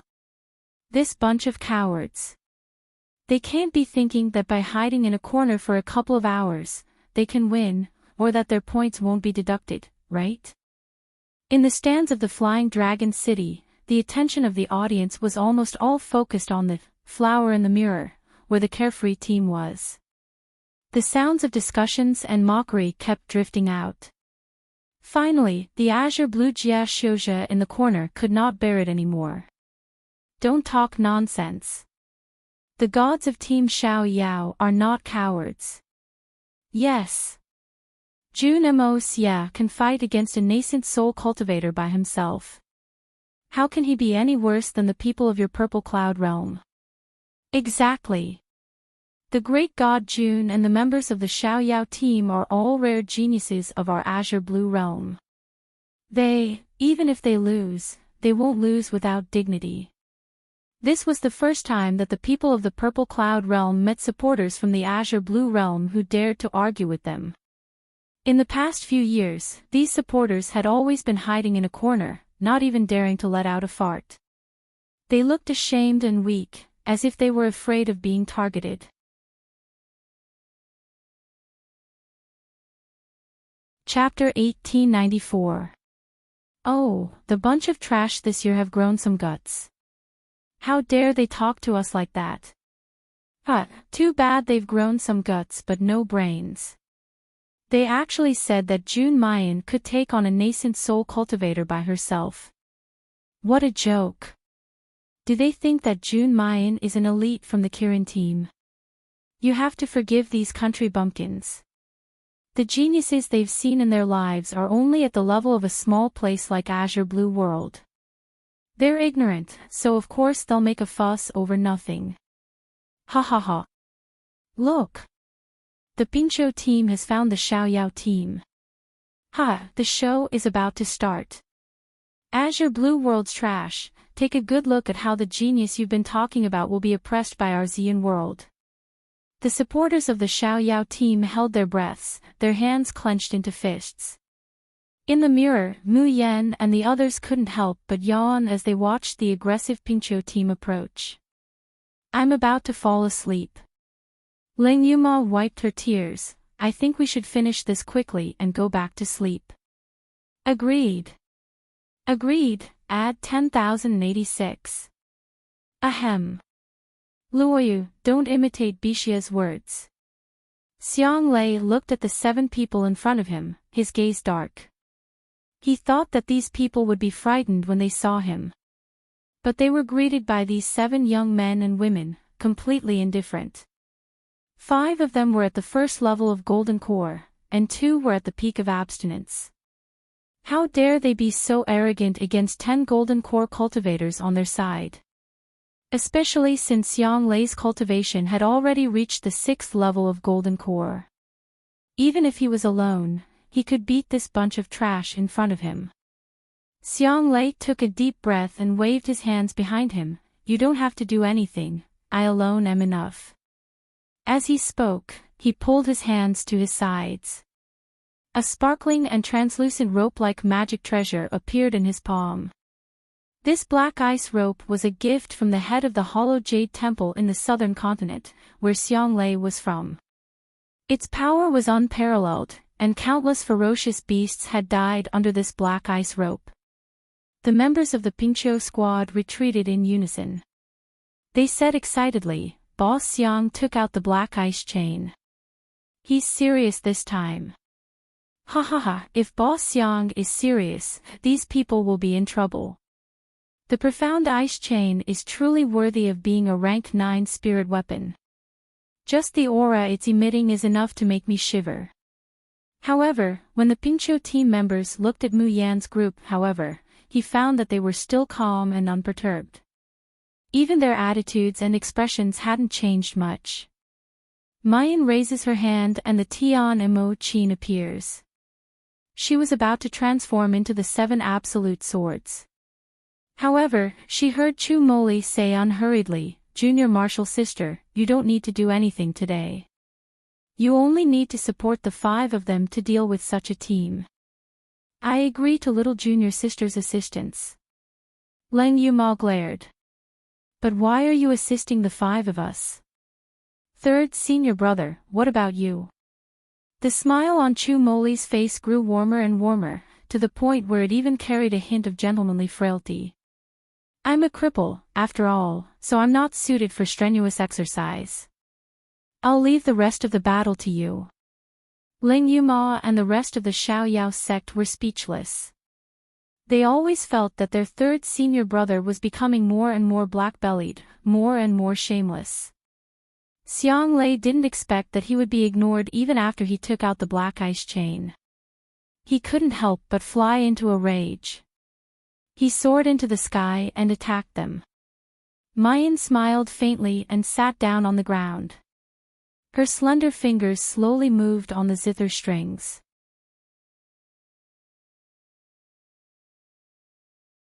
Chapter 1895.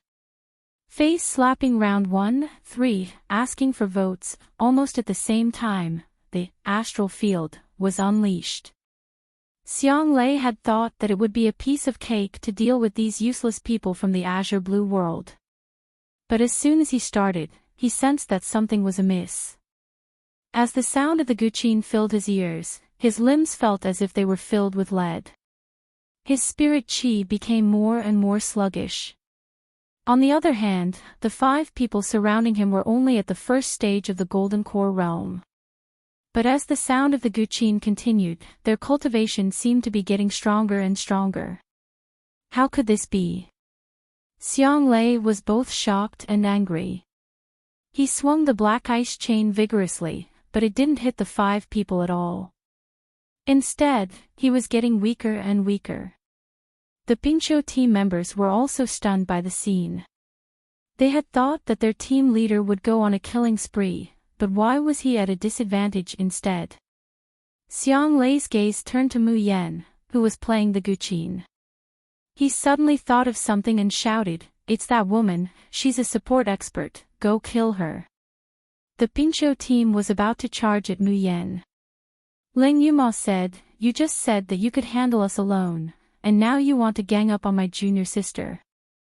Ha, the Pingqiu team is so shameless." Yun Ruhan's expression darkened.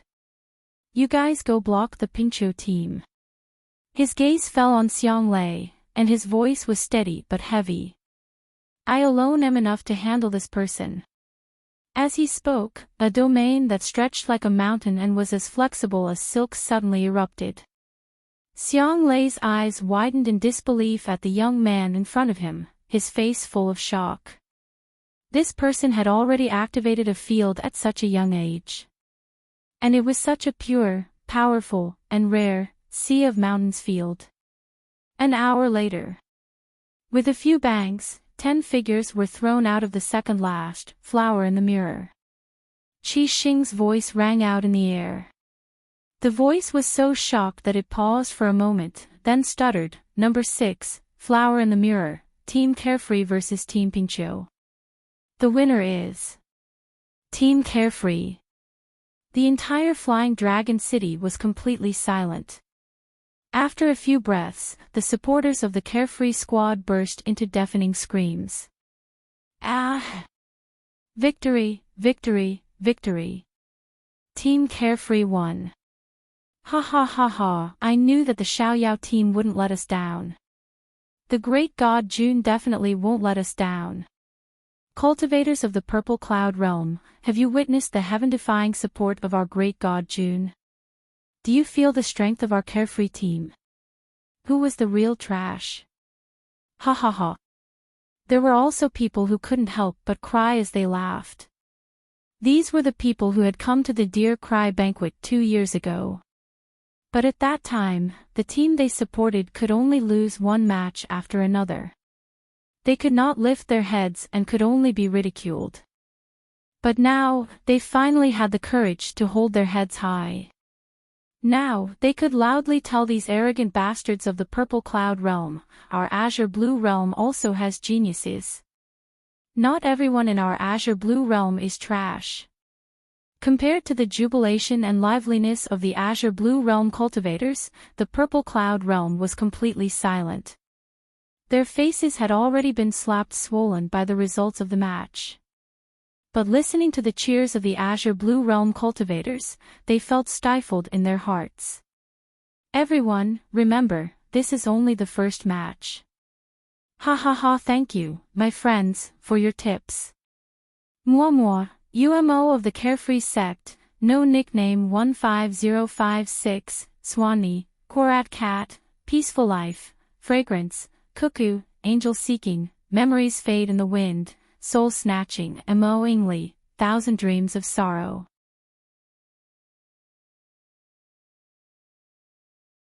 Chapter 1896. Someone couldn't help but curse when they heard someone shout, "God June's incredible support." Pfft, didn't they just beat the Pingqiu team? What's so great about that? That's just the weakest team in the Purple Cloud Realm. Yeah, they're talking about the strongest support. If they're that good, they should fight God Shui Huailu. I admit that Jun Mayan has some skills. Her Guqin skills really did improve her team members' abilities. Plus, their team leader can use his domain. That's how they beat the Pingqiu team by a fluke. But how can they say they're incredible with just this bit of support? Ha ha ha, what do they think of our god Shui Huailu? Mayan and the others didn't know about the argument going on in the stands. They were in good moods when they came out of the flower in the mirror. They hadn't had a chance to fight after breaking through during the fight with Zhou Sha. It was only when they trained in the blood-slaughtering formation that they realized they'd gotten stronger. But that wasn't a real fight. Just now, when they fought the Pingqiu team, they truly felt they'd gotten stronger. The 5 from the Xiaoyao sect, with Mayan support, had fought the 10 Golden Core members of the Pingqiu team. They'd only relied on Grand Senior's domain to win. They were much stronger than when they'd left the Azure Blue Realm. Xiang Lei's face was pale as he glared at the Xiaoyao sect members. His eyes were full of anger, shock, indignation, and humiliation. The Xiaoyao sect members didn't even look at him. They walked past the Pingqiu team and headed for Tianlang Palace. But they'd only taken 2 steps when a tall, skinny man stood in front of them. His dark gaze swept past Luo Yu and finally landed on Mayan. Your Guqin support is indeed quite good. Then, he looked at Yun Ruhan. Your Mountain Sea domain is also amazing. But there's always someone better. I advise you not to be too arrogant. You'd better keep your people in check in the Purple Cloud realm. Otherwise, your glory today will turn into misery tomorrow. Leng Yuma said rudely, Who are you? You stopped us and spouted a bunch of nonsense. What does it have to do with you if you want to be glorious today and miserable tomorrow? What does my miserable life have to do with you? Are you fucking sick in the head? Luo Yu nodded repeatedly. Look at his slanted eyes and hooked nose. One look and you can tell he doesn't look good. Most likely, it's just like what Bai Xie said, he's suffering from some mental illness. You're all crazy. Xiang Lei rushed over and yelled at the people of the Xiaoyao sect, Do you know who they are? How dare you be so arrogant and disrespectful to him? As he spoke, he hurriedly rushed in front of the man and bowed respectfully. Almighty Shui, I'm sorry. Our Pingqiu team has embarrassed the Purple Cloud realm. Shui Huailu glanced at Xiang Lei and raised his head arrogantly. It's not entirely your fault. A strong support would be a terrifying addition to a teammate's strength. Since you weren't prepared, you naturally fell into their trap. Xiang Lei gritted his teeth and said, Exactly so. How could I have expected that a small place like Azure Blue World would actually produce such a powerful auxiliary master? But no matter how powerful she is, how can she be compared to you, God Shui? Saying that, he glares at Mayan, What are you still standing there for? Hurry up and apologize to God Shui. Mayan pointed at herself. You want me to apologize?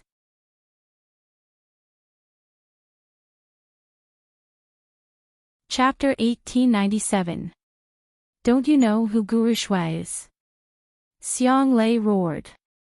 Guru Shui Huailu is number 1 on the Ganhua roll. Didn't you come to the Deer Cry banquet to learn? As an assistant musician, you should learn from Guru Shui. If he's willing to teach you a thing or two, you'll benefit from it for the rest of your life. Ganhua roll. Mu Yan raised an eyebrow. This wasn't the first time she'd heard of XX roll. What the hell were these rolls? Was being number 1 on the Ganhua roll that impressive? But Shui Huailu sneered as soon as Xiang Lei finished. You want me to teach her? Sure. Then we'll kick this little bastard out of the carefree squad. His finger pointed at Luo Yu. His eyes were sinister, mixed with a hint of murderous intent. The moment she said that, the members of the Pingqiu team and the Zhangyin team glared at Mu Yan, their faces filled with jealousy. Damn it. What kind of luck did these people have to get Guru Shui to teach them? My god, I wish I could get the Ganhua Rolls #1 to teach me too. Shui Huailu's face was full of mockery and pride. He had no doubt that the carefree sect would kick out the pretty boy who seduced Shui in order to get his guidance. Once that pretty boy left Flying Dragon City, Shui Huailu chuckled. Then he wouldn't be able to decide his life or death. Just as he was thinking that, a few figures brushed past him. The people of the Xiaoyao sect talked and laughed as they walked. Oh my, are the people of the Purple Cloud realm sick in the head? Why do they like to talk to themselves? Calling Shao Qi a little bastard. Ha, didn't you hear what Bixia said? Humans are all hybrids, so they're all called bastards. A little bastard is better than an old bastard. I don't think it's an old bastard, but an old bastard dog that only knows how to bark. Alright, we're humans, let's not bother with some animals. Shui Huailu's body stiffened. He couldn't believe his ears. The Pingqiu squad and Sangyin squad were even more shocked, looking at Mu Yan and the others as if they were monsters. Murong Shui, who'd hurried over, couldn't help but giggle. She felt that the members of the carefree squad were becoming more and more to her liking. Shui Huailu only came back to his senses when the Xiaoyao sect members were already far away. His face contorted as he roared, Good! Good! Trash from carefree squad, just you wait. The top of the Ganhua proclamation, Shui Huailu, swear that once the Dear Cry banquet ends, I will definitely make you all die a horrible death. Murong Shui's expression instantly darkened. She stared coldly at Shui Huailu. Shui, don't go too far. What's the point of using your power to bully others? Shui Huailu looked at her coldly, his face filled with hatred. Murong Shui, just you wait. I'll definitely throw that pretty boy's corpse right in front of you. Without waiting for Murong Shui to reply, he turned around and left. Murong Shui frowned. She watched his back for a long time, then left. In Tianlang Palace, Lu Jinheng, Zhou Xiaoyu, and the others looked anxiously and worriedly at the Xiaoyao sect members, trying to persuade them. Masters of the Xiaoyao sect, I'm begging you to quickly apologize to Shui Huailu and give in. Even if you lose face, it's still better than losing your life. Leng Yuma sneered. Nowadays, there's no one who can make me give in.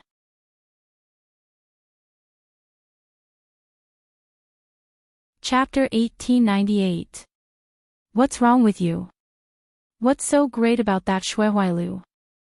Why are you guys so afraid? Lu Jinheng sighed and said, Do you think we are willing to be inferior and be humiliated for no reason? But the members of the Kirin team are different. Each of them has a powerful family background. Take Shui Huailu for example. He came from the second largest family in the southern continent, the Shui clan. The direct descendant of the Shui clan was born with a pure water spirit root. His main cultivation was divided into two types, attack and support. Shui Huailu, on the other hand, is the most outstanding support genius among the younger generation of the Shui family. Most importantly, he's the champion of the Ganhua role. Do you know what it means to be at the top of the Dragon Soaring Academy's 6 rankings? This meant that they were the cream of the crop, peerless geniuses with special privileges. Divine Elephant City originally forbade killing, but the first rank of the 6 rankings has the privilege of killing and injuring others at will without Dragon Soar Academy looking into it. If Shui Huailu really hates the two of you, whether he does it himself or hires a rogue cultivator, as long as he waits for the end of the Dear Cry banquet, he can make everyone in the carefree squad disappear from this world without a trace, without any blame. Lu Jinheng explained the 6 rankings of Dragon Soaring Academy in detail. The 1000 average roll, the Ganhua roll, the void roll, the heaven-splitting roll, the Hiyu roll, and the fortune roll. These 6 rankings could be said to represent the highest strength of the Dragon Soaring Academy. It also showed that he was the top genius of the younger generation in the Purple Cloud realm. This was because the 6 rankings allowed all young cultivators under the age of 30 to challenge them. And the most shocking thing was that this year's Dragon Soaring Academy's top 6 rankings were all in the Qilin team. Duan Wenbin, the legitimate son of the Southern Continent's #1 aristocratic family, was ranked first on the 1,000 average list. The person at the top of the Ganhua proclamation was Xue Huailu, who hailed from the #2 aristocratic family of the Southern Continent. At the top of the Void list was the eldest daughter of the Murong clan of the Eastern Continent, Murong Xue. The person at the top of the Sky-Splitting list was the eldest disciple of the Western Continent sect of Dragon and Tiger, Chu Yuanlei. The person who topped the Hiyu list was the grandson of the Eastern Continent's Shrouded Heaven Prefecture's sect master, Su Yi. The person at the top of the Fu Lai list was the eldest grandson of the Zhu family of the Western Land, Zhu Chongliang. These 6 rankings tested a Xiuxia's combat ability in 6 different areas. The 1,000 average list and Sky-Shattering list both tested a cultivator's progress. However, the 1,000 average list focused on battle spells, while the Sky-Splitting list focused on the density and harmony of one's spiritual power. The Ganhua roll tested one's support abilities. The Void list tested one's divine sense, mental state, and willpower. The Hiyu list tested one's control skills. The Fortune list tested the speed of a cultivator's movement technique. It could be said that the Qilin team had gathered all kinds of talents on the battlefield. Moreover, each of them stood at the peak of their peers. It was no wonder that the Kirin team was so powerful.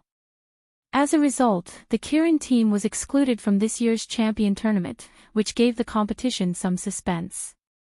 Mu Yan asked curiously, "Then what ranking is Chu Tianyu at?" Lu Jinhang said solemnly, "Senior apprentice brother Chu is the son of the Lan family empire's Dingguo Marquis, Chu Xinyan." Rumor had it that he had advanced to the Golden Core stage at the age of 18, and was the one and only peerless genius since the establishment of the Dragon Soaring Academy. In Dragon Soar Academy's annual assessment, he always leaves everyone in the dust, and no one has ever been able to catch up to him. Moreover, he is proficient in many fields. Talismans, array formations, elixirs, weapon refinement, there is nothing that he cannot learn even if he wants to. However, senior martial brother Chu is very low-key and humble, and did not fight for the top of the 6 lists.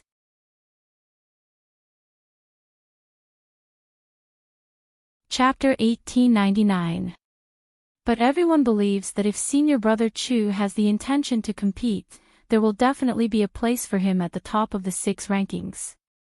Ling Yuma sneered, "Bullshit, I don't believe that there is someone more versatile than our junior sister in this world." The other people of the Xiaoyao school all nodded, as if they didn't want anyone to argue with them. Zhou Xiaoyu said gloomily, "We've said so much, but this is all you've heard. I'm telling you not to offend the members of the Kirin team. Go and apologize to Xue Huailu tomorrow. Nothing is more important than your lives." Yun Ruhan sneered. "He insulted the Carefree sect and wants us to apologize. Dream on. If he wants to kill us, then let him try." With that, he slammed the table and walked away. The people of the Xiaoyao sect looked at each other. Eldest senior brother is actually angry. Hee, that old bastard insulted little 7, it would be strange if eldest senior brother wasn't angry. Eldest senior brother dotes on Shaoqi the most. Luo Yu frowned. But if he really hires people to kill us after the Deer Cry banquet, he clenched his fists. He really didn't want to implicate his senior brothers and sisters because of him. She did not know what had gotten into Xue Huailu, but he was actually biting onto her relentlessly. Suddenly, a hand landed on his head and gently rubbed it. "Little 7, don't worry. No one can bully the people of the Carefree school." Luo Yu raises her head and meets Mayan's beautiful and bright peach blossom eyes, as well as the corners of her lips gently hooked up. The anxiety, fear, and nervousness in his heart suddenly disappeared without a trace. Ling Yuma approached Ling Yuxing and said, "Cough cough." Seeing junior sister's expression, I feel that someone will suffer soon. Ling Yuxing nodded in agreement. Mayan lowers her eyes, the curve of the corners of her mouth becoming increasingly cold. The champion of the Ganhua proclamation. I'm so sorry. Very soon, you won't be. At the first glimmer of dawn, the streets and alleys of the divine elephant city were already filled with people. Everyone was gathered in twos and threes, discussing the matches in yesterday's Deer Cry banquet. Damn it, the team from the southern land is really unreliable. They actually lost to a small team from the Azure Blue realm. They've completely embarrassed our Purple Cloud realm. You can't say that. The Pincho team might not be strong, but the Carefree team does have some tricks up their sleeves. It was especially so for that beautiful zither player. The way she played the zither yesterday was so mesmerizing. At that moment, I was intoxicated and wished that they could win. Moreover, her support skills are indeed very strong. Pfft, no matter how strong he is, can he be stronger than God Shui? Who does that woman think she is? How dare she be so arrogant and disrespectful to our God Shui? But they can't be cocky for a few more days. When the Deer Cry banquet ends, Great God Shui, as the number one of the Ganhua proclamation, will definitely make them pay a painful price. Right at this moment, a dong sound came from the sky. The entire inn seemed to tremble. Following that, a series of loud bangs rang out.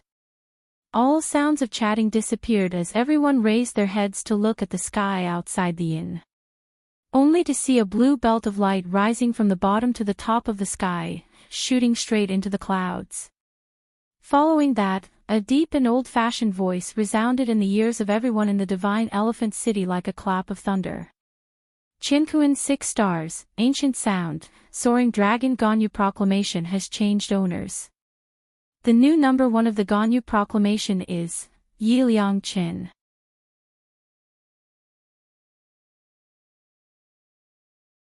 Chapter 1900. In a corner of the inn sat a few students from the Phoenix Sky Academy in the Azure Blue realm.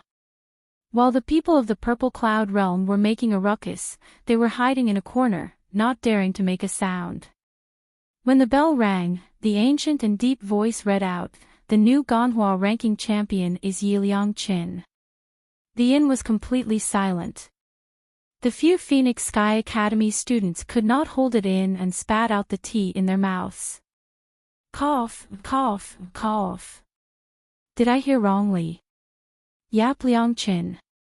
Is it the Yap Liang Qin that I know? Heavens! Wasn't it enough for this guy to slaughter everyone in the Azure Blue realm? He actually came to the Purple Cloud realm. Someone shuddered. His face was filled with fear.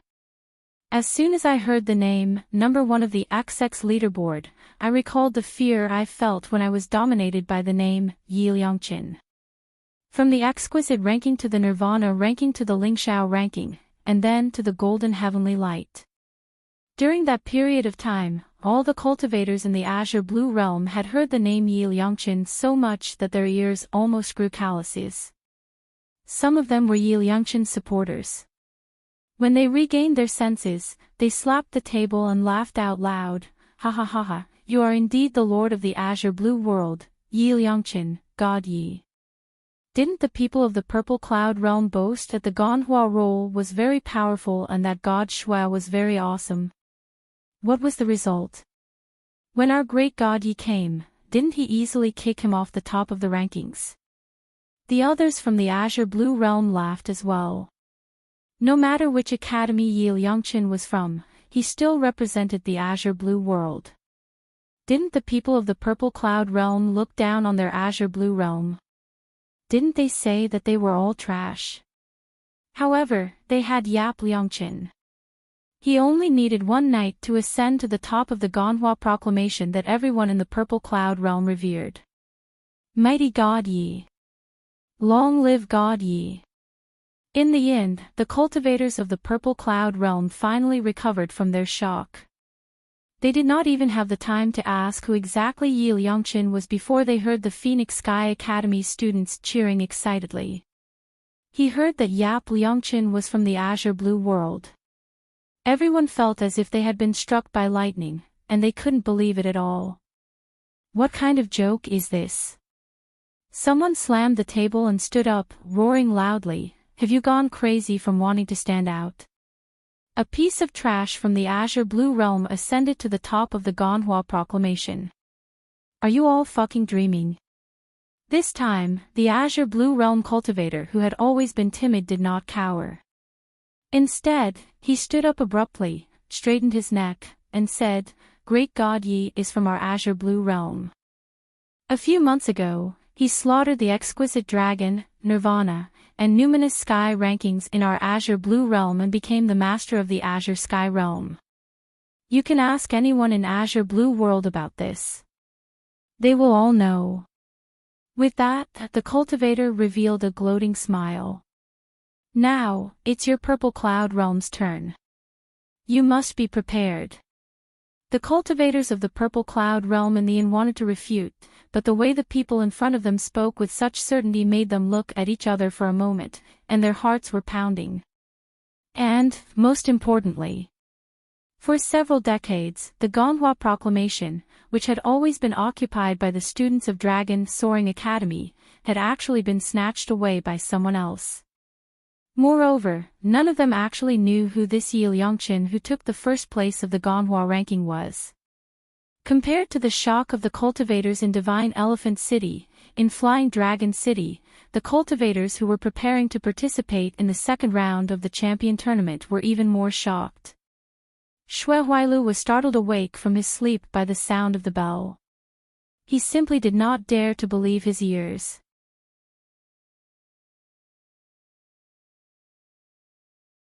Chapter 1901. The members of the Qilin squad looked at each other and saw the horror in each other's eyes. Xue Huailu's personality was a little gloomy, and he would occasionally throw a tantrum.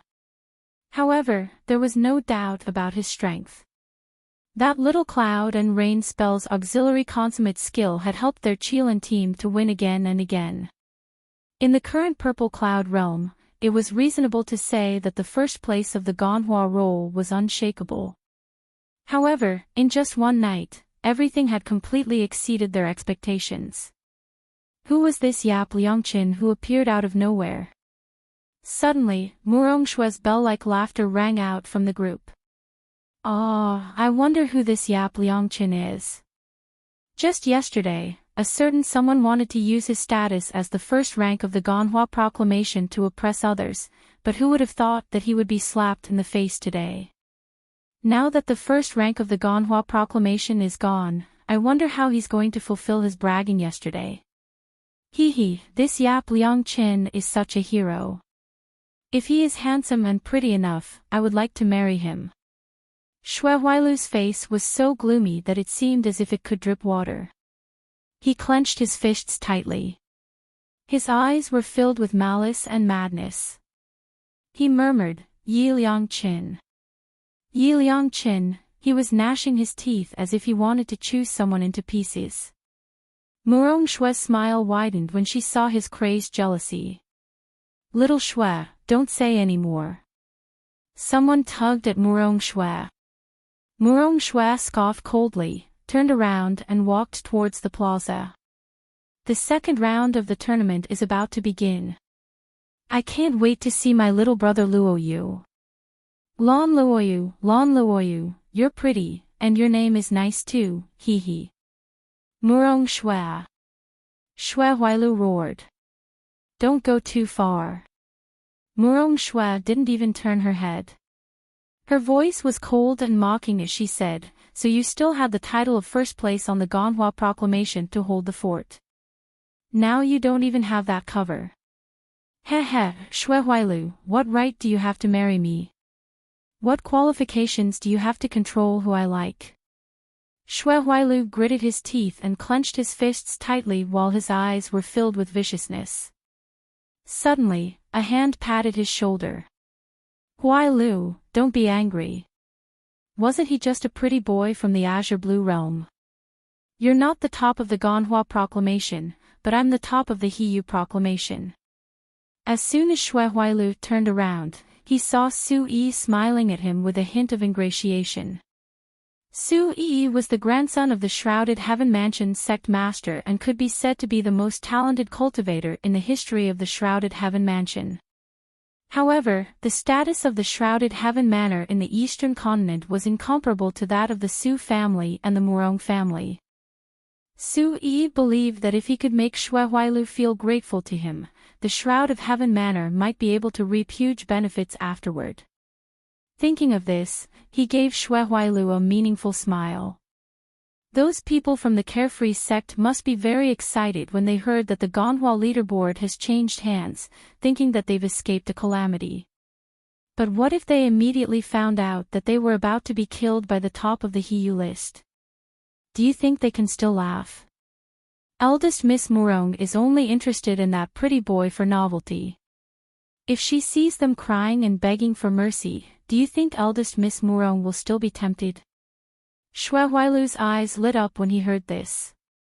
Su Yi, if you handle this matter well, the Shrouded Heaven Mansion will definitely reward you handsomely.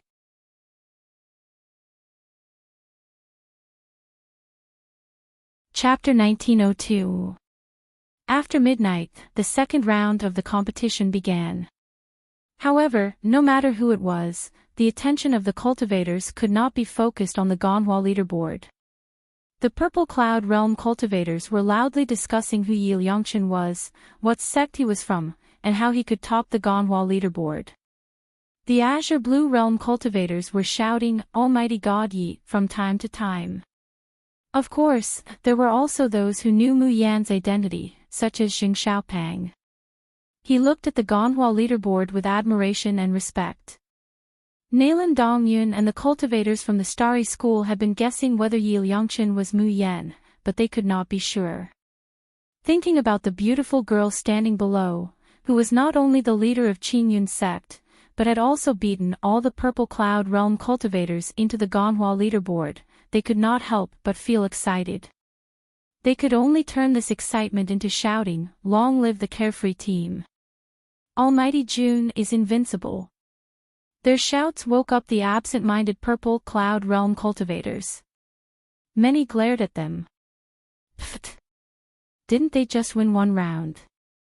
How dare they say they're invincible? These trash from the Azure Blue Realm are getting more and more shameless. However, reality proved that it was not the trash from the Azure Blue Realm who got slapped in the face, but the arrogant Purple Cloud Realm cultivators. The Carefree team won once again. It was a clean victory. Yun Ruhan did not even have to use her territory. This was because the Huanghua team that they had fought today was far weaker than the Pingqiu team. With Mu Yan's help, the Carefree team had rendered the 10 people from the Huanghua team helpless. In this match, the powerful fighting strength displayed by the Carefree team caused the spectators in the entire Flying Dragon City to be unable to help but be shocked. They really had the ability to fight the elites of the Purple Cloud Realm. However, when did such a small and insignificant place like the Azure Blue World produce 7 such monstrous geniuses? What's so great about it? No, didn't they just beat the Pingqiu team and the Huanghua team? The Pingqiu team is ranked lower, and the Huanghua team is basically at the bottom. Beating them doesn't mean that the Carefree team is strong. There were arguments like this, but it could not convince everyone. In the cultivation world, it was always the law of the jungle. People admired the strong.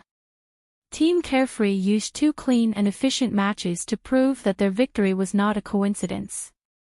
Therefore, in the audience, other than the few cultivators from the Azure Blue Realm, there was actually a small number of supporters of the Carefree team. Especially for June Mayan's assistance. They see with their own eyes that the strength of the Xiaoyao team has more than doubled before and after Jun Mayan plays the zither. On the other hand, his opponent's strength had obviously been weakened. Such a heaven-defying support method was the same as Xue Huailu's little art of cloud and rain. No, it was even stronger. How could people not be moved by such an expert who possessed a peerlessly beautiful face that could turn all living things upside down? How could they not pursue her? Thus, the spectator stands were filled with sparse shouts from the Purple Cloud Realm cultivators. Xiaoyao team, you have to perform well tomorrow. We will support you. Jun Mayan, you're too amazing. Come to our Sun Moon sect. It's definitely better than staying in the azure blue world. Mu Yan and the others come out from the mirror. When they hear the shouts from the stands, they can't help but smile.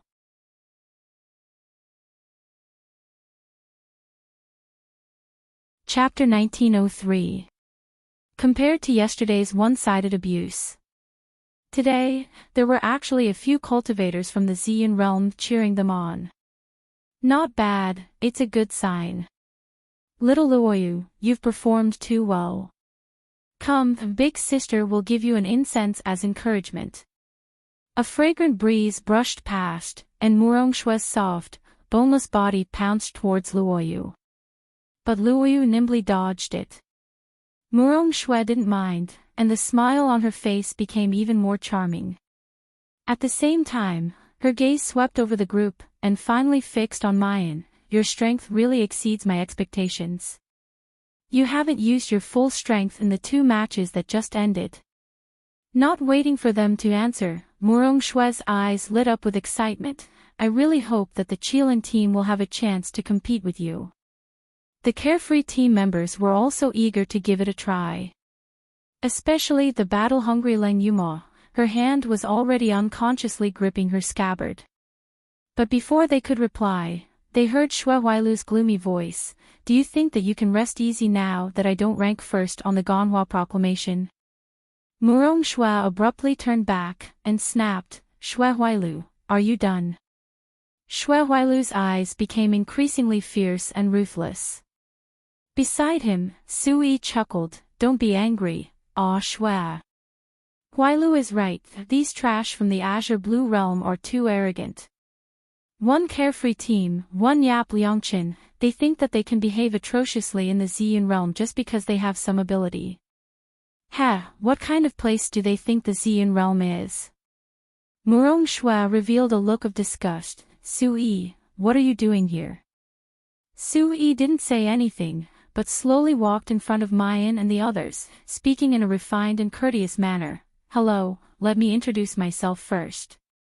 I'm Sui, first on the Heyu proclamation. I've always been a gentle and easygoing person, but who told you to be so ungrateful and offend my teammate, Huailu? After a pause, he continued, how about this, I'll give you a chance to atone for your sins. Kneel and kowtow to my teammates, and expel this pretty boy who tried to seduce Ashua from the team. How about I let you go? Ling Yuma picked her ears. I say, that Qilin team or horse-riding idiots. Ask someone else to say the same thing again. Is that a pig's brain, or is it dementia or forgetfulness? Su Yi's gentle and refined face suddenly twisted, his eyes bursting with anger. Xue Huailu was right. These bastards from the azure blue realm were truly infuriating. This kind of trash should all die, lest they tarnish the purple cloud realm. Su Yi said sternly, fine, I've already given you a chance. But since you don't want the face I gave you, don't blame me for being impolite. I, as the head of the Heyu list, will tell you that once the Deer Cry banquet is over, I will make you pay a painful price for your arrogance and rudeness today. As he spoke, the corners of his mouth curled into a mocking smile. Huailu was robbed of the top spot by that Yap Liangqin who came out of nowhere. That's why you guys got a chance to struggle at death's door. But this time, you won't be so trustworthy. If you are so capable, why don't you let Yi Liangqin take the first place of the Heyu list? As soon as he said this, the always leisurely and expressionless Mayan slowly hooked up the corners of her mouth, revealing a bright and beautiful smile. Su-yi looked at her face blankly.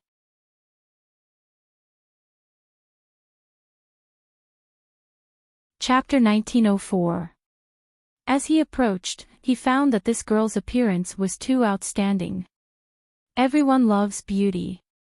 Su-yi's eyes were infatuated, and the expression on his face softened slightly. He was about to speak. He heard a sweet voice, like the sounds of nature, lingering in his ears. "That's a good idea. Then you should go back and wait for the news." Su-yi stared blankly. Wait for what news? Mu-yen raised her jade-like index finger and gently pressed it to her lips, silently opening and closing, of course, the news of the Hiyu list changing hands. Late at night, the cold moon was like a hook, and the stars were shining. The scenery in Dragon Soar Academy was pleasant. However, Xue Huailu, who came out of the 6-star academy, had an ashen complexion, and his eyes were filled with an ominous glint. Just now, he secretly tried to challenge the Ganhua list again. This time, he felt that he performed well, and his strength was far better than when he reached the top of the list last time. However, the bell that represented the change of the Ganhua list did not ring. Next, Xue Huailu tried again and again. However, the entire 6-star academy was quiet, and there was not the slightest movement. Suddenly, a hand was placed on his shoulder. Xue Huailu looked over with a gloomy face, and found that it was Su-yi who was smiling at him. Although he was annoyed, he still endured it and did not flare up. Su-yi was in a very good mood. After the end of the competition in the morning, the words that Mu-yen said to him seemed to be faintly discernible. He seemed to have heard it clearly, but also seemed to have not heard it clearly. But a bad feeling suddenly welled up in his heart. That's why he secretly ran to the 6-star academy, and repassed the Hiyu list test. This time, he performed extremely well. His results were a lot better than the last time. Even if there really was someone who wanted to challenge the list, he would have to see if there was anyone who could compete with him. Su-yi smiled at Xue Huailu and said, "Huailu, rest assured, I will definitely stand on your side. Even if Xue stops me, I will never let those people from Azure Blue World go." That group of little bastards dared to mock him as a pig, humiliating him like this. If he, Su-yi, could not let those little bastards die without a burial ground, how could he vent his anger? The two of them walked together on the way to the Dragonflower Palace. Hearing Su-yi describe to him over and over again how to torture the carefree squad after the end of the Deer Cry banquet, Xue Huailu's expression became slightly better. However, the moment the two of them stepped into the Dragonflower Palace. Dong! Dong! Dong! The bell was ringing. The silver light pierced through the clouds and soared into the sky. Su-yi staggered and suddenly raised his head to look in the direction of the 6-star academy. His mouth was slightly agape, his eyes bulging, and his face turning pale in an instant.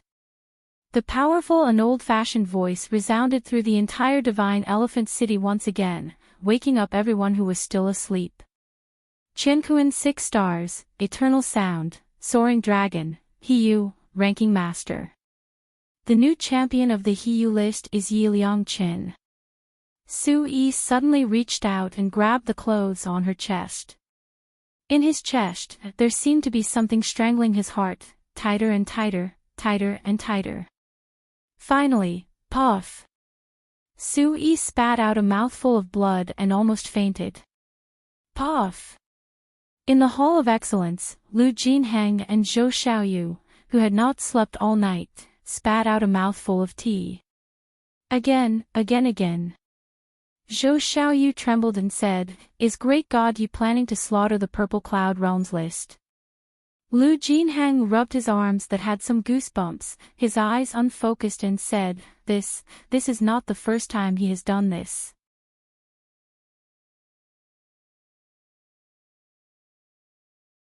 Chapter 1905. Zhou Xiaoyu murmured, "Why do I feel like this is just the beginning? Ahem, I'm starting to sympathize with the cultivators of the Purple Cloud Realm and the students of the Dragon Soaring Academy. Think about them back in the day." This was especially true for the students of the Fengtian Academy and the Spiritual Martial Academy.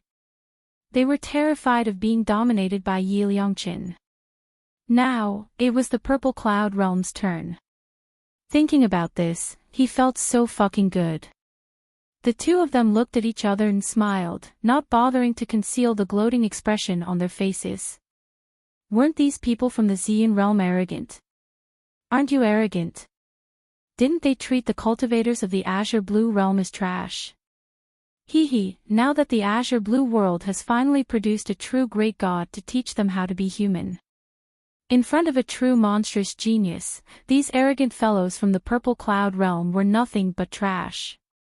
Suddenly, Lu Jinhang's smile faded, and he said in a deep voice, "Great God Yi, is it Jun Mayan?" Zhou Xiaoyu was stunned for a moment, then slowly shook his head, "I don't know either." The two of them were silent for a moment as a thought emerged in their minds. It was impossible for there to be two such monstrous beings in the world, right? So, Yap Liangqin should be Jun Mayan. The shock that Gan Hua and Hiyu had brought to the teachers and students of Dragon Soar Academy and the cultivators participating in the Deer Cry banquet could no longer be described in words. Venerable Sun, Moon, and Star immediately reported this matter to Dragon Soaring Academy's Dean Zhou Daoyi, Vice Dean Kong Yuanzhou, and the others. Dean Zhou Daoyi, on the other hand, was extremely shocked. He wanted to give the order to investigate this Yi Liangqin. However, Vice Principal Kong Yuanzhou, who was still in seclusion, sent a message to stop him. Although Zhou Daoyi was the dean of the Dragon Soaring Academy, in terms of cultivation and prestige, he was far inferior to Kong Yuanzhou. Zhou Daoyi also respected Kong Yuanzhou very much and did not dare to slight him in the slightest. After receiving the message, he immediately rushed to the cave where Kong Yuanzhou was cultivating in seclusion and asked him if he knew who Yi Liangqin was. Inside the cave came Kong Yuanzhou's low laughter. "She doesn't want to reveal her identity, so you don't have to worry about it. Everything will be done according to the rules of the Soaring Dragon." Zhou Daoyi was full of doubts, but he still nodded obediently.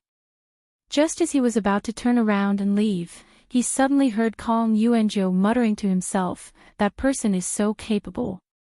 What's so strange about that?" At first, the massacre of Gan Hua and Yubang only caused a stir in Divine Elephant City. However, the news slowly spread to other cities and towns through the Tianguang ruins and the spectators of the champion tournament. For example, the Wuling County at the eastern continent of the Purple Cloud Realm was the city where the Flowing Moon sect was based. In the eastern continent of the Purple Cloud Realm, the Flow Moon sect could only be considered a second or third-rate sect. But in the Wuling County, the Flowing Moon sect was the real overlord. Back then, as the most favored princess of the Flowing Moon sect, Ling Yuyao participated in the flourishing divine light.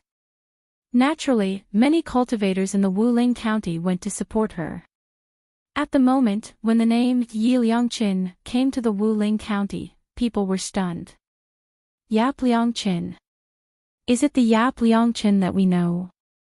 Isn't he from the Azure Blue world? Why did you come to the Purple Cloud Realm? He used the most inconspicuous talisman to participate in flourishing heavenly light and won the championship in the end. How dare you come and slaughter our Gan Hua and Hiyu lists? Leaderboard leader Gan Hua assisted, and leaderboard leader Hiyu controlled. It was already the limit for a normal person to focus on one aspect. But he slaughtered two lists at the same time. And it only took him one night.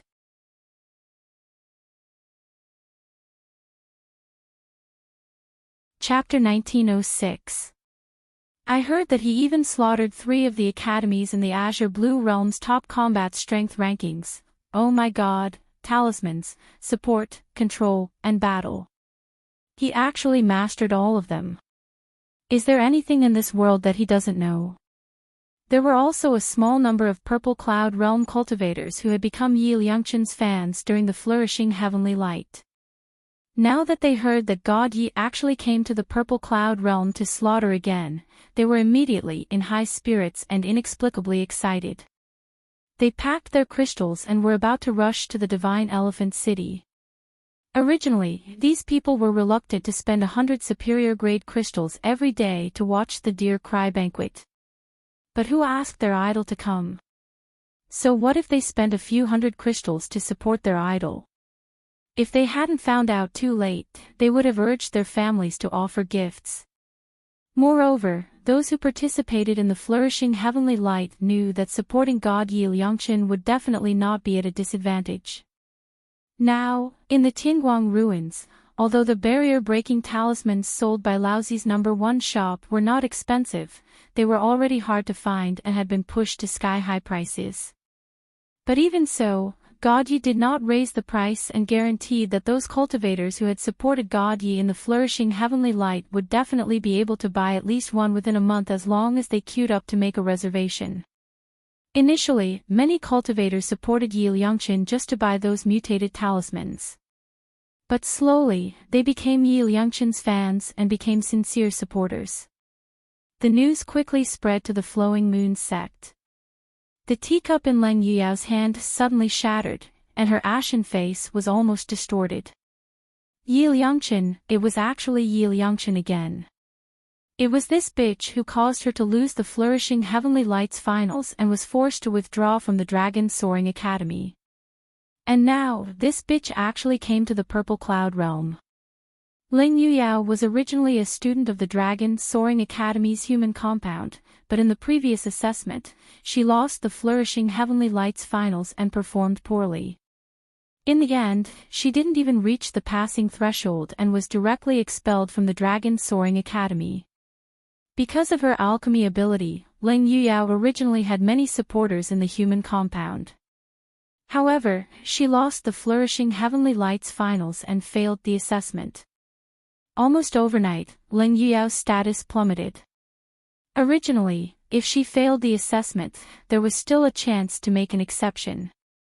However, for some unknown reason, the Flowing Moon sect offended the Lan royal family, causing Leng Yuyao to be expelled from the Dragon Soaring Academy. Yi Liangchen, you are the reason why I am in such a miserable situation today. You caused me to lose all face, caused me to be expelled from Dragon Soaring Academy, caused me to have no choice but to be separated from my beloved senior brother Chu. Bitch. Bitch. I won't let you off. Leng Yuyao took a deep breath, her eyes filled with resentment and killing intent. Yi Liangchen slaughtered both Ganhua and Hiyu lists for 2 consecutive days, causing all the cultivators in the Divine Elephant City to tremble in fear. Many people would wake up in the middle of the night, afraid that they would hear that deep and resounding voice say, "Universe 6 stars, eternal sound," again. When the Qilin team saw Shuehuai, Lulu, and Sui vomiting blood, they couldn't help but tremble with fear. He had a feeling that his ranking would be wiped out in the next moment. However, for the next 2 days, Dragon Soaring Academy and Divine Elephant City were indescribably peaceful. There was no ringing of the bell, and there was no announcement of the change of the owner of the XX list. Most people heaved a huge sigh of relief. There were also those who supported the Qilin team who sneered, "Is your brain broken?"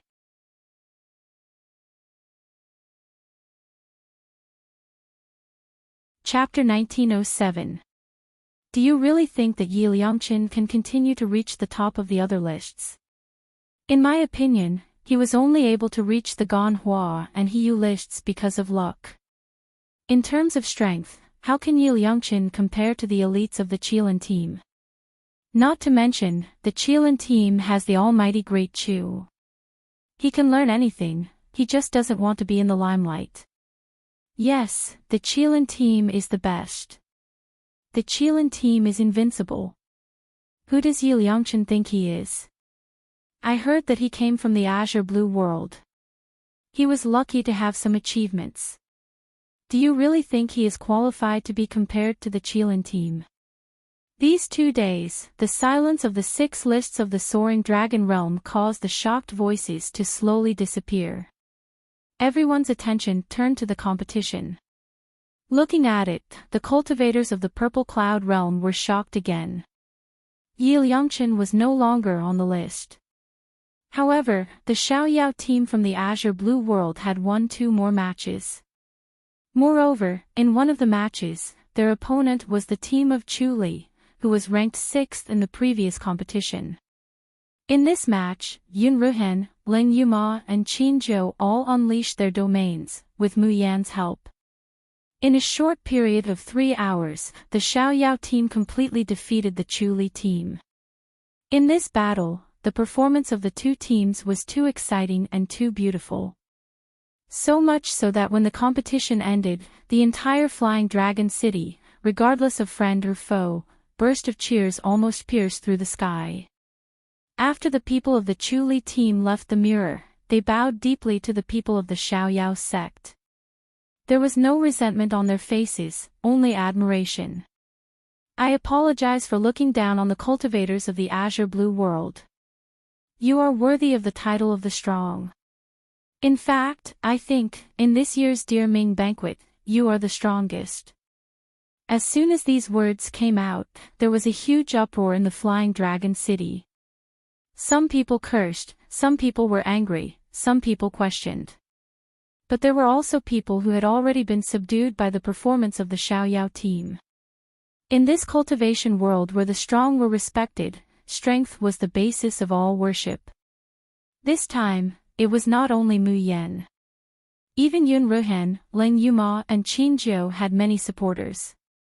The cultivators from the Azure Blue World were so excited that they were about to go crazy.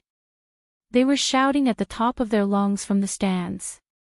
Moreover, perhaps because they had heard the news, more and more cultivators from the Azure Blue Realm began to swarm towards the Purple Cloud Realm and the Flying Dragon City.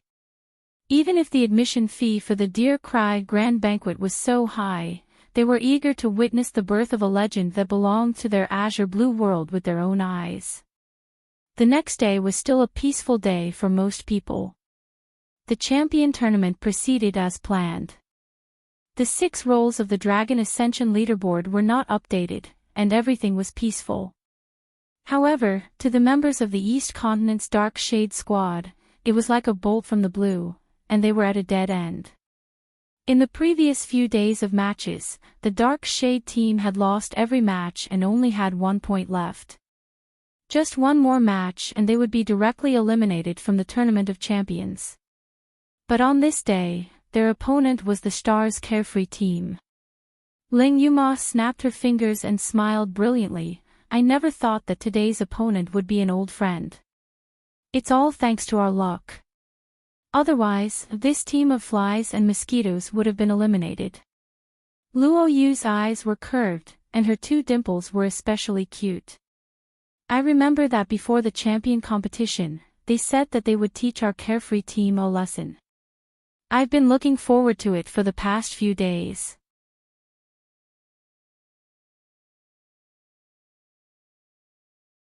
Chapter 1908. Ling Yuma, second senior brother, do you remember how this group of people swore on the second day of the Deer Cry banquet? Zhang Chunhua immediately said, if my Blue Moon team can't make you all lose miserably and crawl out of Dragon Soar Academy, then I, Zhang Chunhua, will kneel down and become your grandson. Ling Yuma, I wonder if Captain Zhang is ready to kneel down and become a grandson. The spectator stands immediately burst into laughter. The Blue Moon team was too weak, and they didn't have many supporters. In addition, their captain Zhang Chunhua was insidious and mean, and many people in the eastern continent had been bullied by them. So much so that most of the cultivators in the stands were laughing at them and cheering for the Carefree team. Zhang Chunhua's complexion alternated between green and white, his eyes full of resentment and humiliation. But thinking of the strength of the Carefree team, he had no choice but to grit his teeth. No need to compete, our Blue Moon team will admit, the last word, lose, hadn't even left his mouth.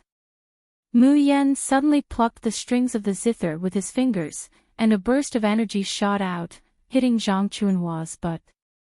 It was as if a foot had ruthlessly kicked him in the back, directly kicking him into the mirror. As soon as the captain entered the mirror, the other team members were naturally transported in by Flying Dragon City. When the members of the Blue Moon team entered the mirror, Mu Yen revealed a leisurely smile. Fourth senior sister, Xiao Qi, you can't say that. Since the Blue Moon team can participate in the Dear Cry banquet, their strength is naturally worthy of recognition. They want to exchange pointers with my carefree team. How can we not go all out and satisfy their wishes? Don't forget, during the Dear Cry banquet, fighting is not allowed in Flying Dragon City. The wish of the Blue Moon team can only be fulfilled today. Hearing Mu Yan's words, everyone in the carefree team grinned, revealing mischievous smiles. After the time it takes to drink a cup of tea. Amidst the fog, the screams of the Blue Moon team could be heard. The screams made the spectators in the stands twitch. They felt as if a certain part of their bodies was aching. And this match actually lasted for a whole 4 hours. It was longer than the carefree team's match against Chu Li's team. When the members of the Dark Shade Squad were kicked out of the mirror, all of them had bloody noses and swollen faces. It was a tragic sight to behold. What was even more frightening was that the 7 members of the carefree team had actually taken off the clothes of these 10 people. All that was left was a lonely pair of underpants, which half covered the important parts. The one who suffered the most was Zhang Chunhua. His pants were torn during the fight, and now he could only let his balls stand in the cold wind and shiver. His face was filled with despair. Everyone in the Flying Dragon City stands, including the members of the Dear Ming banquet, shivered in unison. They looked at the 7 people of the Xiaoyao sect as if they were looking at a group of crazy demons. In the beginning, they had thought that the 7 members of the carefree team from the Azure Blue Realm were trash. After many matches, they realized that the strength of these 7 people was no less than the elites of the Purple Cloud Realm. They were even stronger and more talented. But now, they only felt that although the 7 members of the carefree squad looked gentle and the women beautiful, they were actually freaking crazy demons. Especially that Jun Mu Yen. She was the one who had shattered Zhang Chuanhua's dreams of surrendering. She had thrown them into the mirror and tortured them for 4 hours. Bookmark for easier reading that you're tuning into the LoveLore Library YouTube channel. We're so grateful for your support, and don't forget to subscribe to join us on this incredible journey through captivating stories. Your generosity through donations truly makes a world of difference, as it's the primary source of revenue that allows me to expand and enhance this channel for you. Thank you from the bottom of my heart for being a part of this adventure.